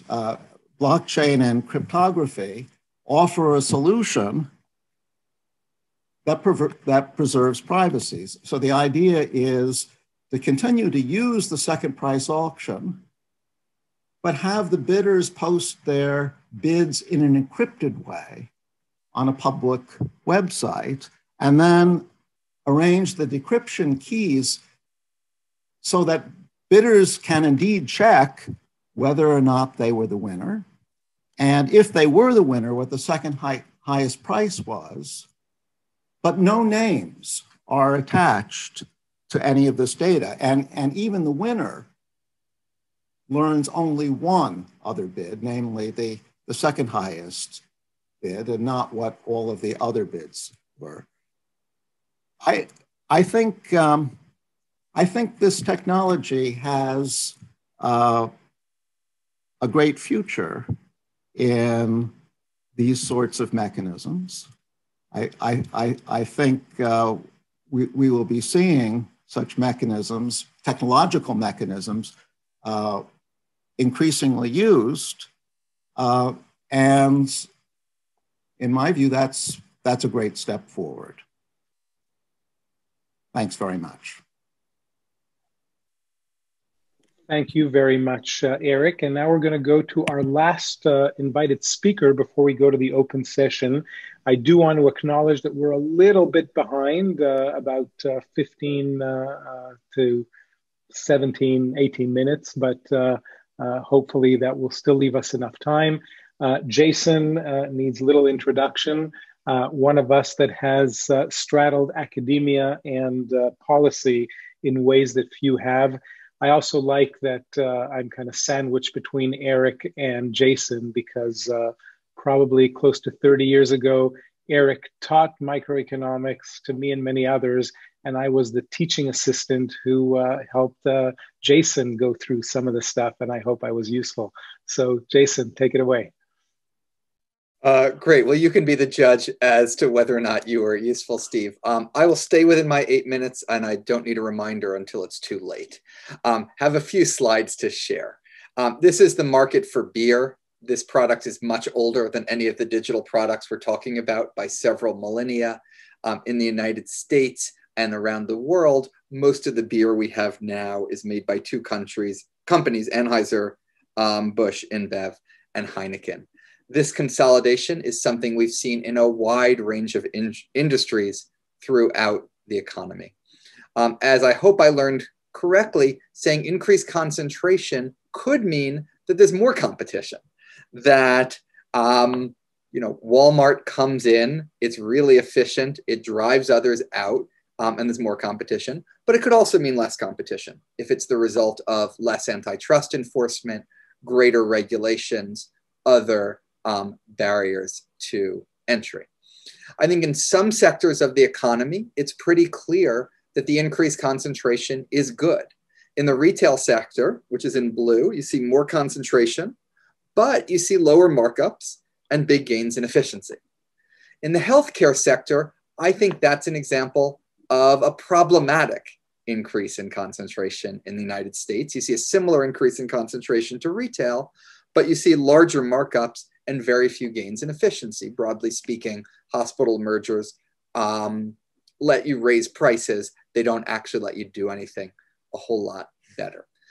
I give you all of this preamble because for me, this is the context for thinking about Google, Facebook, Amazon, and other similar companies in China, like Alibaba, Tencent, and the like. Are they good sources or bad sources of growth? They've all grown enormously. In part, that's for good reasons, because they're like retail companies that have the efficiencies associated with retail. In part, that I think is for bad reasons, as they've made deals with themselves, with others, created technological standards and data that's a barrier to entry. And a certain amount of the size represents a series of mergers, all of which are unchallenged. So not the organic growth you see with Walmart, but something more like the mergers that you see with hospitals. So having in mind that there are both good reasons for the growth and bad reasons for the growth, to me, is fundamental for thinking about any policy issues. I chaired a expert review panel for the United Kingdom. We came out with a report called Unlocking Digital Competition nearly 2 years ago now. The United Kingdom is implementing all 6 of the strategic recommendations that I made in the report. Things like it are being implemented in the European Union and are under debate in countries around the world, including in the United States. Our analysis was very much motivated by this big picture good competition and bad competition story I was just telling you. And in particular, we went through several questions. The first is competition beneficial? That's not always obvious. If we're using a digital platform for a bad purpose, sharing child pornography, you don't actually want more competition. That's not the solution to that. I think it's beneficial to a lot of things, including to privacy, which is something that consumers value. And so with more competition, you get more of it. Second compound question, is competition absent? I think competition at the moment is absent. You could debate whether or not there's competition for the market. I think with each passing year, the argument for competition for the market goes down. Is the lack of competition costly? I think yes, in terms of quality, innovation, and the price you pay in the form of privacy and the like. And then you have to ask, could competition policy solve this and be an improvement? This in some ways is the hardest. Maybe you've convinced yourself that these markets are winner take most. They're prone to massive amounts of tipping, and you can never do anything about that. So you'd want utility regulation. I think that by taking some of the steps I'm about to outline, competition policy actually can work. And so I get to the right solution is I answer tentative yes here, definitely yes here, probably yes here, and gets me to pro-competition policy. What would pro-competition policy look like? Partly it is pro-competition regulation. And I recommended the establishment of a digital markets unit that would have three functions. It would establish who we called them strategic market status, the large companies with bottleneck power that you basically need to go through in order to do what you want on digital platforms. It would designate them and apply a code of conduct to them. The code of conduct is something that the UK has been developing and will be releasing in April. It's something that the European Commission also put out for comment in December. And broadly speaking, it's you can't preference yourself, you can't exclude others from your platform, you can't tell them they can't be on other platforms. It's not wildly different than what you have under antitrust rules already, but it is spelled out in more detail in advance. It's ex-ante regulation, which I think works better in a world where ex-post enforcement can take a decade. The behavior can move on, the market can move on, and the like. Second, data mobility and open standards. This basically says, rather than thinking of this as a natural monopoly, like the cable wires to your house, some of the monopoly is unnatural. It's based on technological standards, which are designed to make it harder to interoperate. And this would be regulation that would push more in that direction. I think this is the most important part of it, but I think traditional merger and antitrust enforcement has a role to play. I think there have been, missing too many false negatives where a merger was approved that caused a problem. We haven't seen any examples of a merger that wasn't approved that the lack of approval caused a problem. So I think we need to prioritize digital mergers and shift towards focusing on potential competition and future innovation, highlighting the relevance of data assets and taking into account transaction value. None of this lends itself to the precise econometric estimates of what happens to the price of gasoline if two gas stations merge. And so we're going to need to shift the evidentiary standards a little bit in order to accommodate this. Finally, in my last 10 seconds, there are efforts going on around the world. I don't think there can be a single global regulator or regulation in this area. I think what we should hope for, though, is convergent regulation that is similar in other similar countries around the world. That would be a little bit like antitrust rules are today. That would allow companies to have predictability and effective global operations. Thank you.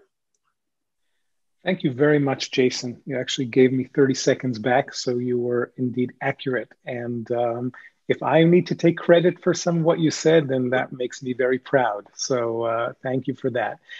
We're going to move now to session 2. I want to call on just a couple of people to start a bit of a conversation, and then please your hand, and the folks, the kind folks at Luohan are going to help me manage calling folks from the audience. But two people that I wanted to call on first, because the issue of privacy did come up quite a lot, and it's a central part of this discussion, of course. Our Catherine Tucker from MIT. I would love you, Catherine, if you could offer a few words and just to kind of give a heads up. I hope that Alessandro is still with us. I'm looking at the, he might have dropped because he is another person, Alessandro Acquisti from Carnegie Mellon, who's done a lot of work on privacy. So Catherine, I'm curious to hear some of your comments in response to what we've heard from folks who've presented so far. Right. Well, the first thing to say is just what a brilliant endeavor the report was into, first of all, bringing, I think, people who have not been part of the sort of traditional economics of digitization community, but great thinkers in, great theorists, to really sort of tease apart this topic from first principles.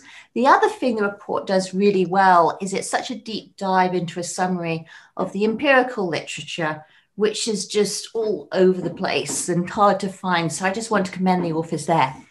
What I wanted to do was just to bring out a few themes and try and link some of the different speakers' thoughts. And the first thing I want to do is, of course, bring up, Jason. We were so lucky to have him. I guess you're very, very busy, Jason, is my projection about your life right now.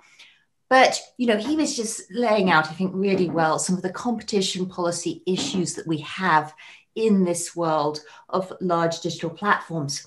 I wanted to bring back that conversation, though, to privacy and remind everyone that there is this interesting tension which has been identified by economists between the aims of privacy and competition policy. And there have been some beautiful papers written about this on GDPR, but just to give you a thought experiment, I would like you to think about the educational sector in the US. Now, let's be clear, this is kids' data. There's reasons to have really, really strong privacy protection there. On the other hand, the need for compliance, the need for familiarity, the need for no one to get blamed if it goes wrong has led to huge concentration in educational technology on the basis of these privacy concerns. And that just illustrates some of these tensions that I don't know if we quite grappled with in economics yet. The other thing I wanted to bring out, and this actually came out right at the beginning, which I thought was just a wonderful comment, is that it's natural when you're economists to just sort of think about privacy in terms of efficiency. There's also going to be distributional questions when it comes to privacy policy that we have not yet, I think, begun to grapple with. And just to illustrate this, some of my recent work has been really trying to understand, well, in this new data economy, what's the difference between being poor and rich in terms of the data that's collected with you? And what we identify here is that if you're rich, if you're well educated, if you have a white collar job, if you own your own house, if you're basically anyone on this call, data brokers have a really, really great picture about who you are. Your privacy is intruded on in some sense because your identity is so persistent digitally. We've all had the same email addresses forever. It's been very easy to collect digital data on us. Now let's contrast that with people, a low income, less education, blue collar jobs. We see a completely different world of data deserts where there's sparse data, and the real issue there is one of just not having the data accuracy to really be able to participate fully in the digital economy. So I just wanted to bring out these two thoughts. Number one, there is this tension between privacy and competition. It's important to draw that line. And I think the unspoken story about how we should think about privacy regulation is not just to think about efficiency, but also its distributional effects. And with that, I will hand it over to Steve and just hope that Alessandro is here because he's so wonderful. Yes, well, thank you so much, Catherine. And looking at the list, unfortunately, I think that Alessandro must have had to drop off. I was, as you, very curious to hear some of his thoughts. So what I'd like to do now, and we have about 35 minutes left, and there are quite a few people who are participating outside of the speakers who have thought about these issues. So I really want to invite folks to raise your hand and offer some thoughts. I just want to offer a few thoughts before we start that session. And you know, we've covered a tremendous amount of ground, and I think it's clear that one of the issues that we really need to think about is regulation and basically balancing all these different goals that we have: efficiency, distribution, preferences for privacy. That, of course, the privacy paradox makes us a little bit confused about what people's preferences are. I really enjoyed Jason's flowchart. Obviously, it's clear that he's been presenting to policymakers for a while, because that's how they understand things and often don't act on it anyway. But there's what I've seen here in the US and in Europe. There's a tremendous amount of interest in kind of shoehorning these issues into antitrust policy and competition policy. And some of it definitely makes sense to throw there, but there are other things, like, related to the distribution, that this is not an antitrust problem, and possibly other regulatory solutions are there. So I want to give the floor over to Erik Brynjolfsson, another giant in the area of the economics of the internet, and now a neighbor down the street. Thank you for moving to the Bay Area, Erik. Please let us know what's on your mind. But of course, we're all neighbors now on Zoom, so it really doesn't matter too much. And I got to add my compliments to Catherine. It's just an amazing assembled group of people here that Luohan has brought together, and I really learned so much from each of the talks. So thank you for that. There are so many topics to pick up on. Let me go back all the way to some, Michael Spence early on. And there's a lot of discussion these days about the kinds of content that social media are creating, and the fake news, the politicization, the polarization, the appeal to emotions. And Mike Spence wrote this with Bruce Owen wrote this amazing paper 50 years ago about television programming content and how different revenue models lead to different incentives for different kinds of content. And it'd be interesting to hear some of the comments from folks here about whether the different revenue models, the privacy protections, the ability to target levels of competition, to what extent they might explain the kinds of content that we see proliferating. Are there incentives for some of the platforms to push one kind of content, say content that appeals to a broad, shallow base set of emotions, as opposed to deeper content, as Spence and Owen argued 50 years ago? And if so, should we factor that in as we think about competition policy and privacy and targeting in terms of the kinds of externalities may be created from different kinds of content? Thank you very much, Erik. So I'm just going to ask Regina, who's been helping me figure out if there are any hands up, if there are any other hands up, because there are so many great minds on this call. It would be wonderful to hear a few more folks offer their thoughts. And of course, any of the speakers, if you want to add something based on your thoughts on some of the other speakers, you are more than welcome. So do I have any hands up here?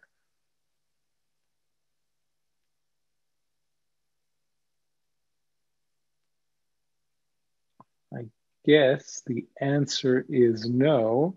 I'm tempted to do cold calling, because there are people whose names I see here that I would. Well, Steve, I can elaborate a little bit on what I was saying, and maybe put forward a thesis that someone else can shoot down, because I think that people are eager to criticize in this group, I'm sure. So, I think there is an argument that advertising-based revenue model, and this is something I'm working on with a grad student at MIT, by the way, that advertising-based revenue models will create more incentive for broader audiences, but since you can't capture the height of the demand curve the way you can with pricing, there's less incentive to have something that people really think deeply about and like a lot. So you may get more sort of system one, as Danny Kahneman calls it, clicks, where people find something, click on it, pass it on quickly, drives advertising, market share, revenue, and less incentive for stuff that people really find intellectually engaging. And if that's the case, that would be consistent with what a lot of people claim is happening with some of the social media revenue models and the kinds of content that's being created. And if we also go further and think that some of that system one emotional content is not as good for society, then maybe, you know, that should be a factor as we think about what kinds of revenue models we want to encourage and discourage. Thank you, Eric. So I'm glad to see that Idris Ajarid raised his hand, because he's one of the people I was very tempted to call on as someone who's done work in the economics of privacy, and in particular the intersection with behavioral economics. You know, as an economist who subscribes to using standard rational choice models, I always know that I'm being simplistic and inappropriate, because being in my late 50s, I know that there are behavioral biases. I just don't always understand what to do with them. So Idris, if you have some thoughts on that or on other related topics, please. Thanks, Steve. And I'm just kind of honored that you even know who I am. So that's pretty spectacular. And thank you all to you know, the Academy and the authors. I think it was really a great presentation. I just had a thought and a question to the group. I think this idea of the privacy paradox, I think it will be tested a little more severely in the coming years. You know, as regulation is changing, the format of consent, the choice architecture around consent, to your point, Steve, about the behavioral economics of it all. I think we'll see whether, you know, consumers are willing to make those choices and leave service providers as consent is made a little more active versus kind of the default opt-out. So I'm curious to see what the thoughts are on that. And kind of a related point in question, there's something that maybe has happened in my personal life. The recent kind of WhatsApp change in privacy policy, there's been a reaction in the market. You know, competitors have gotten a lot of interest. Now it's a little bit overblown because I think most people have misunderstood exactly what WhatsApp was changing. But I'm curious kind of if there are thoughts in the group on the nature of choice, the nature of consumer response to changes in privacy behaviors by firms, whether we think, you know, we'll see a little less of the privacy paradox moving forward. That is a very interesting thought. Indeed, it's one of the issues that from my own experience at eBay a few years back when I was doing a lot of work with their data is responses of people to changes, period. Changes in fees, changes in policies.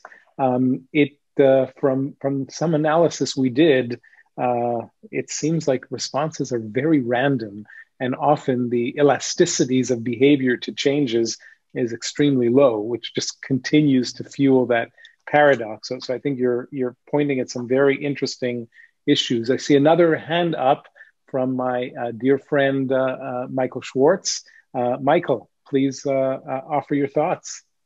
Yeah, so I actually wanted to second what you said about kind of consumer response to privacy changes. So even though like we saw a very, I think, vigorous consumer response to WhatsApp privacy change, I don't think, like, I'm very pessimistic about those kinds of consumer responses really making much difference at all. Because even in the case of WhatsApp, I don't think that consumer response made a huge difference. And I think if WhatsApp would have played the PR game a little bit differently and done messaging a little bit differently, there wouldn't have been a response. And I think that the reason that we couldn't really be optimistic about consumer response there is that it takes a JD plus Econ PhD to understand what the change in rules implies. And since there are very few people who have JD and Econ PhD and the time to actually read what the change is and then reflect on it, we really couldn't, I think, expect much in terms of consumers disciplining firms to have good, sensible terms of service. So that's a pessimistic view there. Well, thank you for that thought, Michael. And few are involved with real consumers on this call than you are. I'm going to make an educated guess. I see that Wei Shang, you replaced your picture with your actual image. Does that mean you want to share something, or am I just not having rational expectations? Yes, I would be happy to share some thoughts. Actually, Long in his presentation mentioned the study we're doing together using Alipay's data to study people's data sharing choices. So I want to sort of follow up on this sort of what we saw from the data. So what we saw from the data is indeed sort of there's this sort of because we surveyed this Alipay user as well as looking at sort of the actual data sharing choices, right? We find that for those who said in the survey they are concerned about data privacy. When you look at sort of their actual data sharing with third-party mini programs on Alipay platform, they appear actually to share more, slightly more than those actually who said that they are less concerned about privacy, data privacy, right? So in that sense, sort of there's this sort of privacy paradox.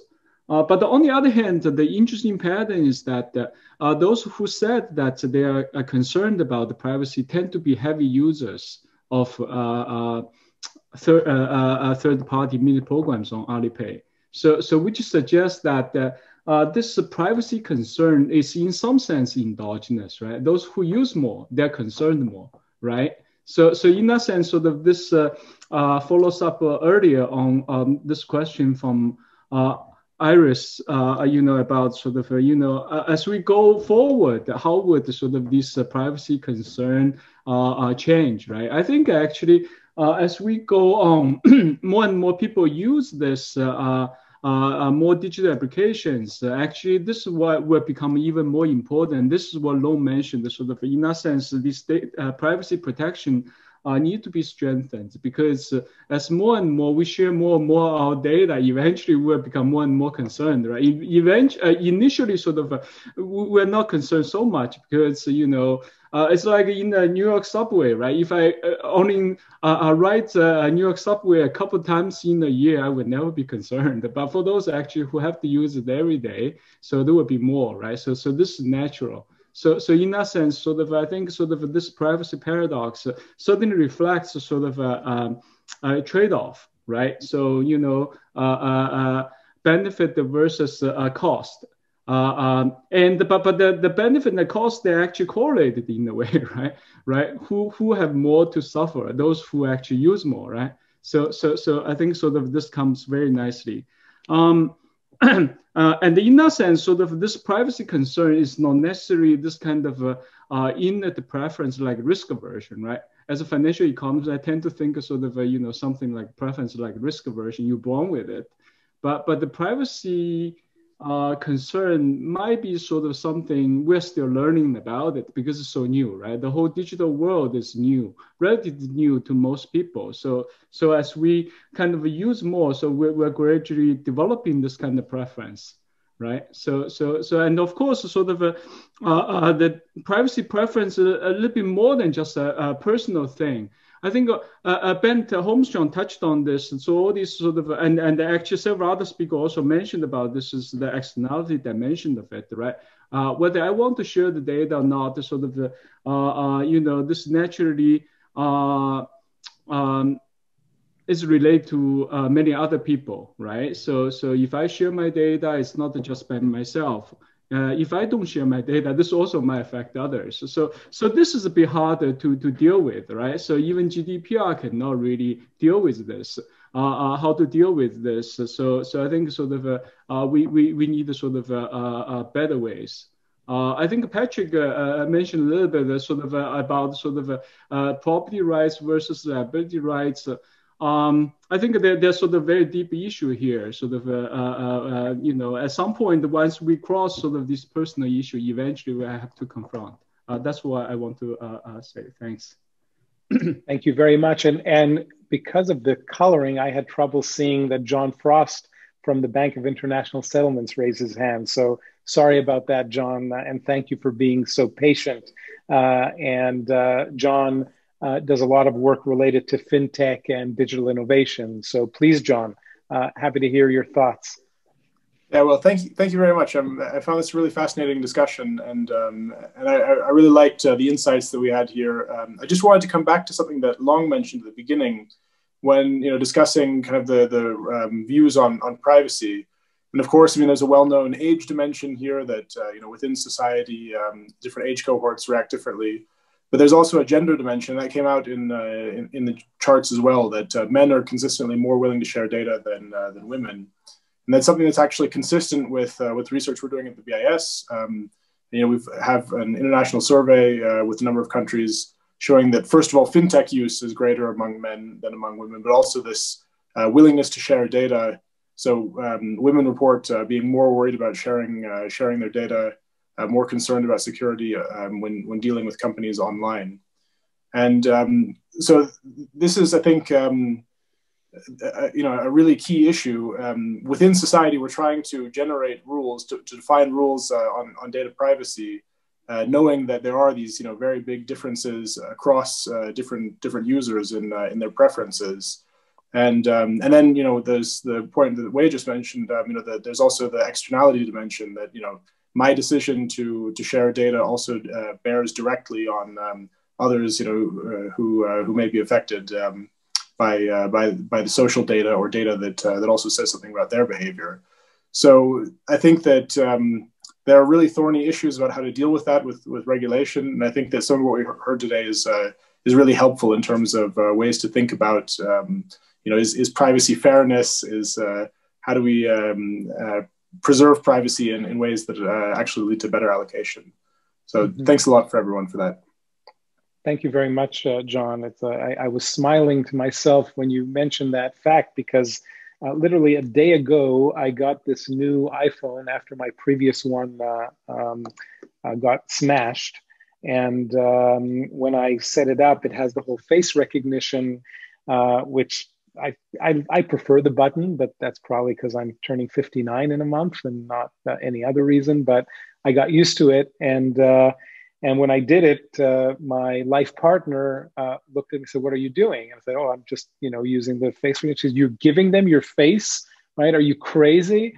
And we always have very lively arguments because she is extremely guarded about her privacy, whereas I definitely am one who doesn't have a paradox. I give away my privacy, and I tell everybody I give it away for free. So no paradox with me.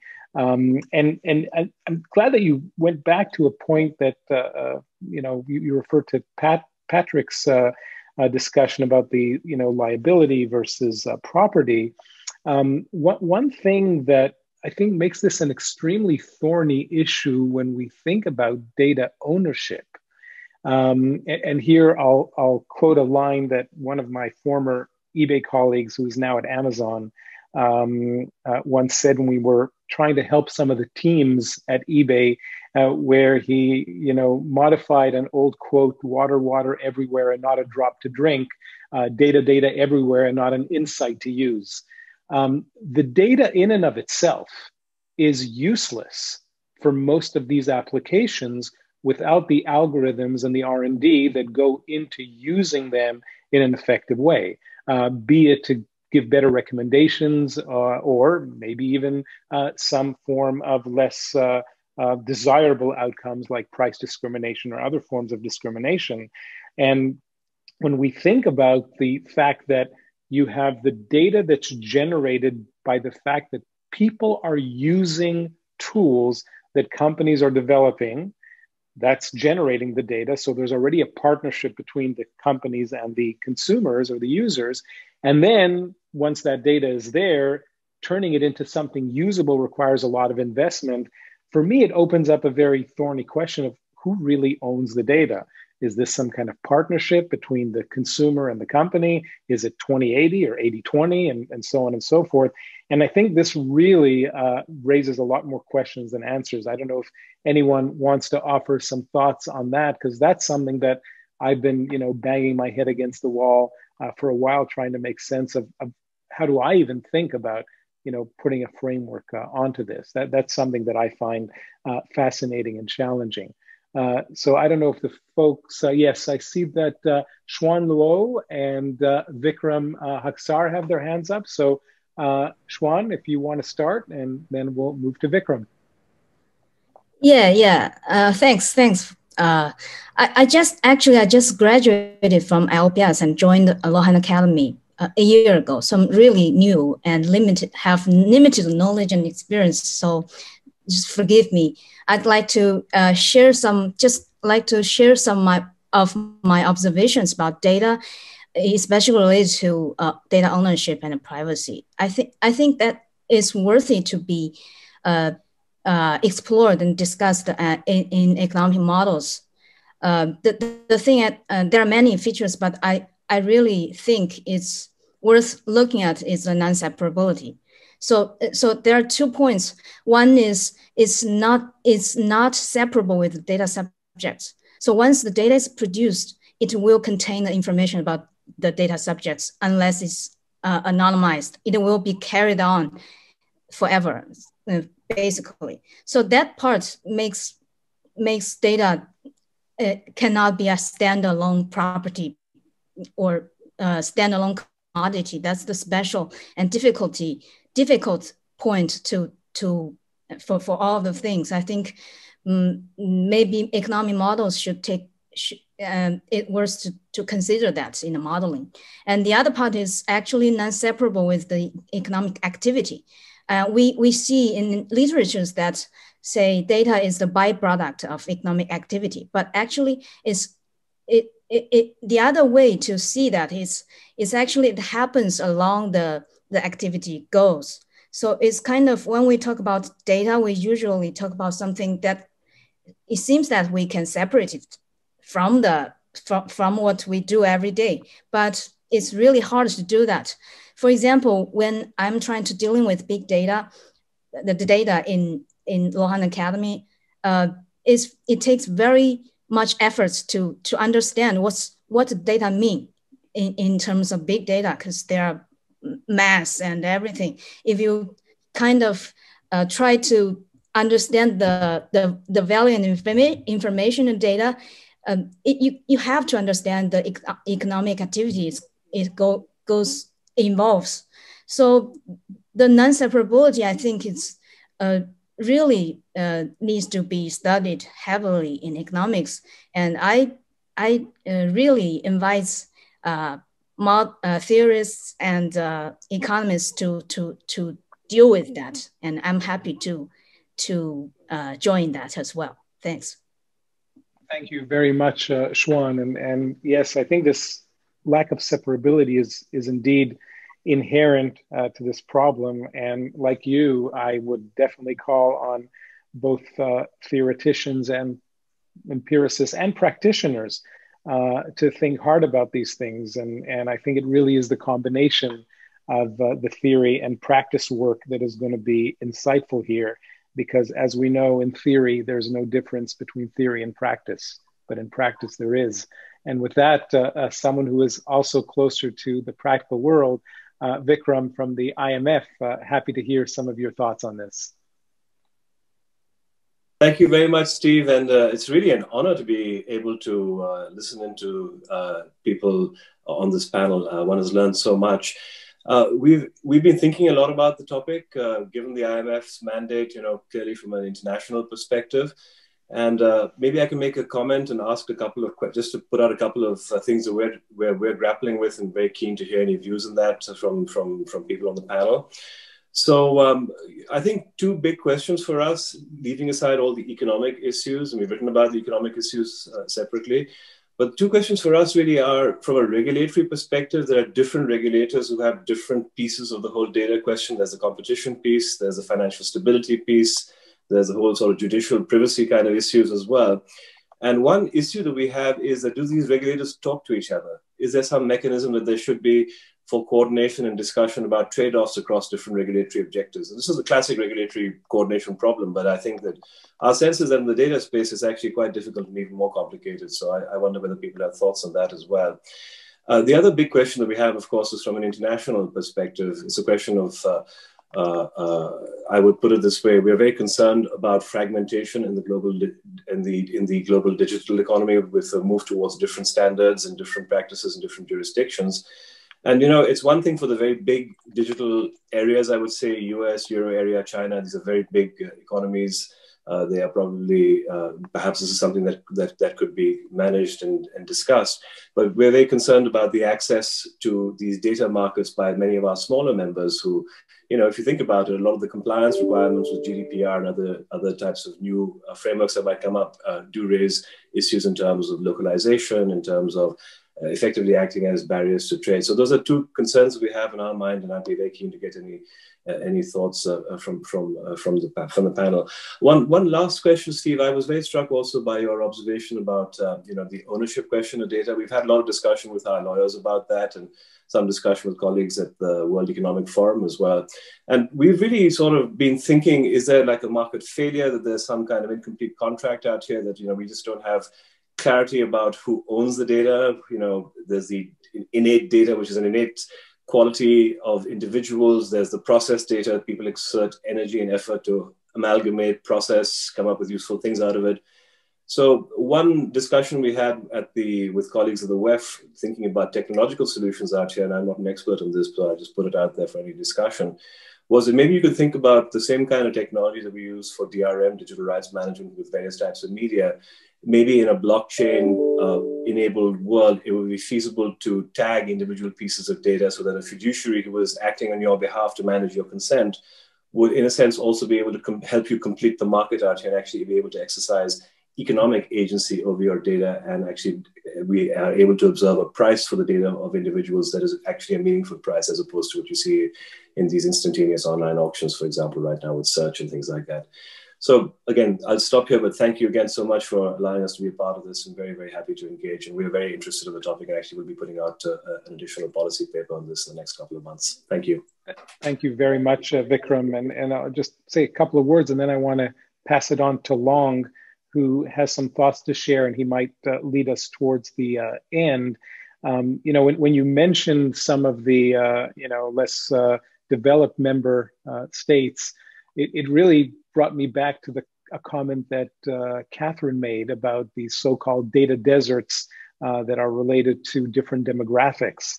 And I think this issue of equity and equality is something of concern for sure, not only within a country, say like the US, the more educated and wealthier versus the less educated and poorer, but globally in terms of the difference between developing and developed countries, whether this helps some kind of convergence. I think China is an amazing example of a country that just embraced digital technology, and we see what that's done, really leapfrogging a whole bunch of different innovations that have been missed because of, say, rural and other types of distances in the country.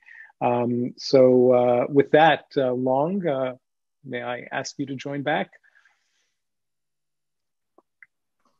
Oh, yes, Steve. So I just want to come back to my earlier comment. Obviously, I was not that successful, but let me try again. So you asked the question of the ownership. So I think these are two properties. Scholars like us, we need to always come back to think about it. One is the inseparability, as Xuan just earlier mentioned. That is because, let's say, Steve, you just asked the question, while you were talking, because you are the data subject. So the information that Steve was talking, this thing is not separable from you. So it doesn't matter who owns the data, but actually Steve was talking. So it might affect you. That's the not separable part. But the other part, I think, is really the non-rivalry part. Basically, when everybody is listening to you, you see, when you were talking, you had no intention to produce the information you were talking. You were just talking for the sake of talking, for the real economic activity purpose. but we actually who produced the information. So everybody listening to you, they use their organs. We listen, we see you, we saw you, and everybody actually have a different version of Steve talking. Somebody noticed that your content, somebody saying, wow, Steve looks nice with his glass or something else. So actually there are different versions of the data without consuming the subject. That's my point. So I think the non-rivalry really means that there are many versions of ownership. Of course, you are also aware that you are talking, but everybody else do that too. You never made efforts to produce the information. You're just talking. And so that means that we have like 80 people who are producers of that information, but that is not separable from you. That's that's how we reconcile with the ownership part. So that's why it's meaningless to say this only belongs to Steve. We all know this in our heart. You cannot take that away from our brain. So, but we cannot use it in an abusive way to bring harm, damage to you. That's the other part. That's why it's more like Patrick mentioned earlier, that it's more about how to protect the rights where you don't harm the data subject. But I don't think it's about, I'm not struggling with the ownership anymore on that part. Correct me if you think it's wrong. Well, thank you for those thoughts. I still am struggling with that because you're right. When I'm talking, you added for the sake of talking. I hope I'm not just talking for the sake of talking, but when I'm talking, I'm producing data. You're all absorbing it. Some of you may be recording this and putting it into a transcriber and then actually creating a text file that you might later be able to mine with some language, natural language processing. And the question is, right, did I own my speech, the words that are coming out of my mouth? Well, first of all, Zoom made it possible for all of you to see that. And in fact, Zoom makes it possible if we were chatting here to create a chat file. So, clearly Zoom has contributed to the ability of that data to be produced. And then the question is, are we partners? Or is the fact that I am using Zoom and Zoom is allowing me to do that for free, I'm understanding that I am giving my speech and my interaction, just like when I'm using Google for my own benefit in search, I am giving them information on what I click on that improves their search algorithm. And then we go into other, more thorny issues that I'm sure folks like Jason is thinking about a lot. So Google has a tremendous advantage, say, over Bing because of years of more data. Should we make Google share those data with Bing so that Bing could, also create a slightly better algorithm? Well, Google put a lot of effort and R&D and engineering into being able to do that, let alone the algorithms that they create. And that's clearly proprietary and should be guarded in order to offer incentives. And then at the same time, we're, leaning towards how do we make more efficient competition. So I completely agree, Long, that there are some very clear patterns here. I am still unclear on how to best use these frameworks in order to get both efficiency and other aspects of having incentives to invest in the technology that is going to be needed in order to create innovation and so on. So you seem eager just a couple of sentences. Yes. That's right. Yeah. So that comes back to this inseparability part. So basically, we cannot produce that information if you were not talking with a lot of great content. Okay, let me add that. So that means there should be some kind of market mechanism that can motivate you to be able to participate in producing the information. So that's why. So, and I agree with you. So, and I think you mentioned this earlier, that actually the data itself is useless. I'm not sure it's useless, but somehow there's a huge gap between the data and the information inside. So yes. We should reward the right data governance mechanism should be one that everybody should be rewarded for participation, including the data subjects, and should be market driven. And they already got a lot, but what is enough? Maybe it's not enough. So we can discuss discuss a lot about this, but I think the inseparability and the non-rivalry part seems to be quite useful for me. Okay.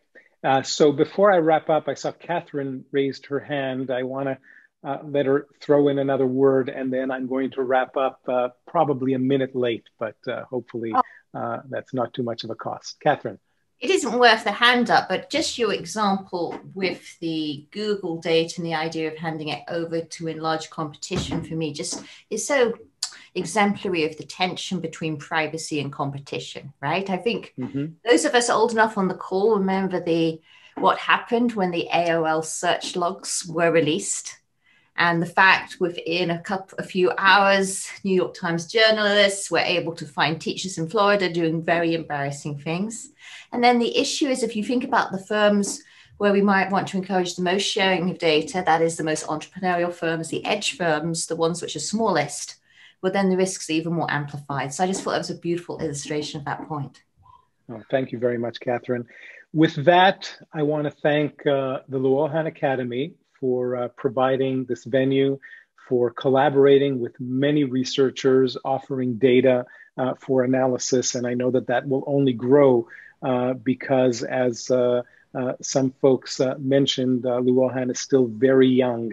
And I feel extremely honored to be able to participate and be part of the steering academic committee with many partners here on this call. It's been a fantastic journey.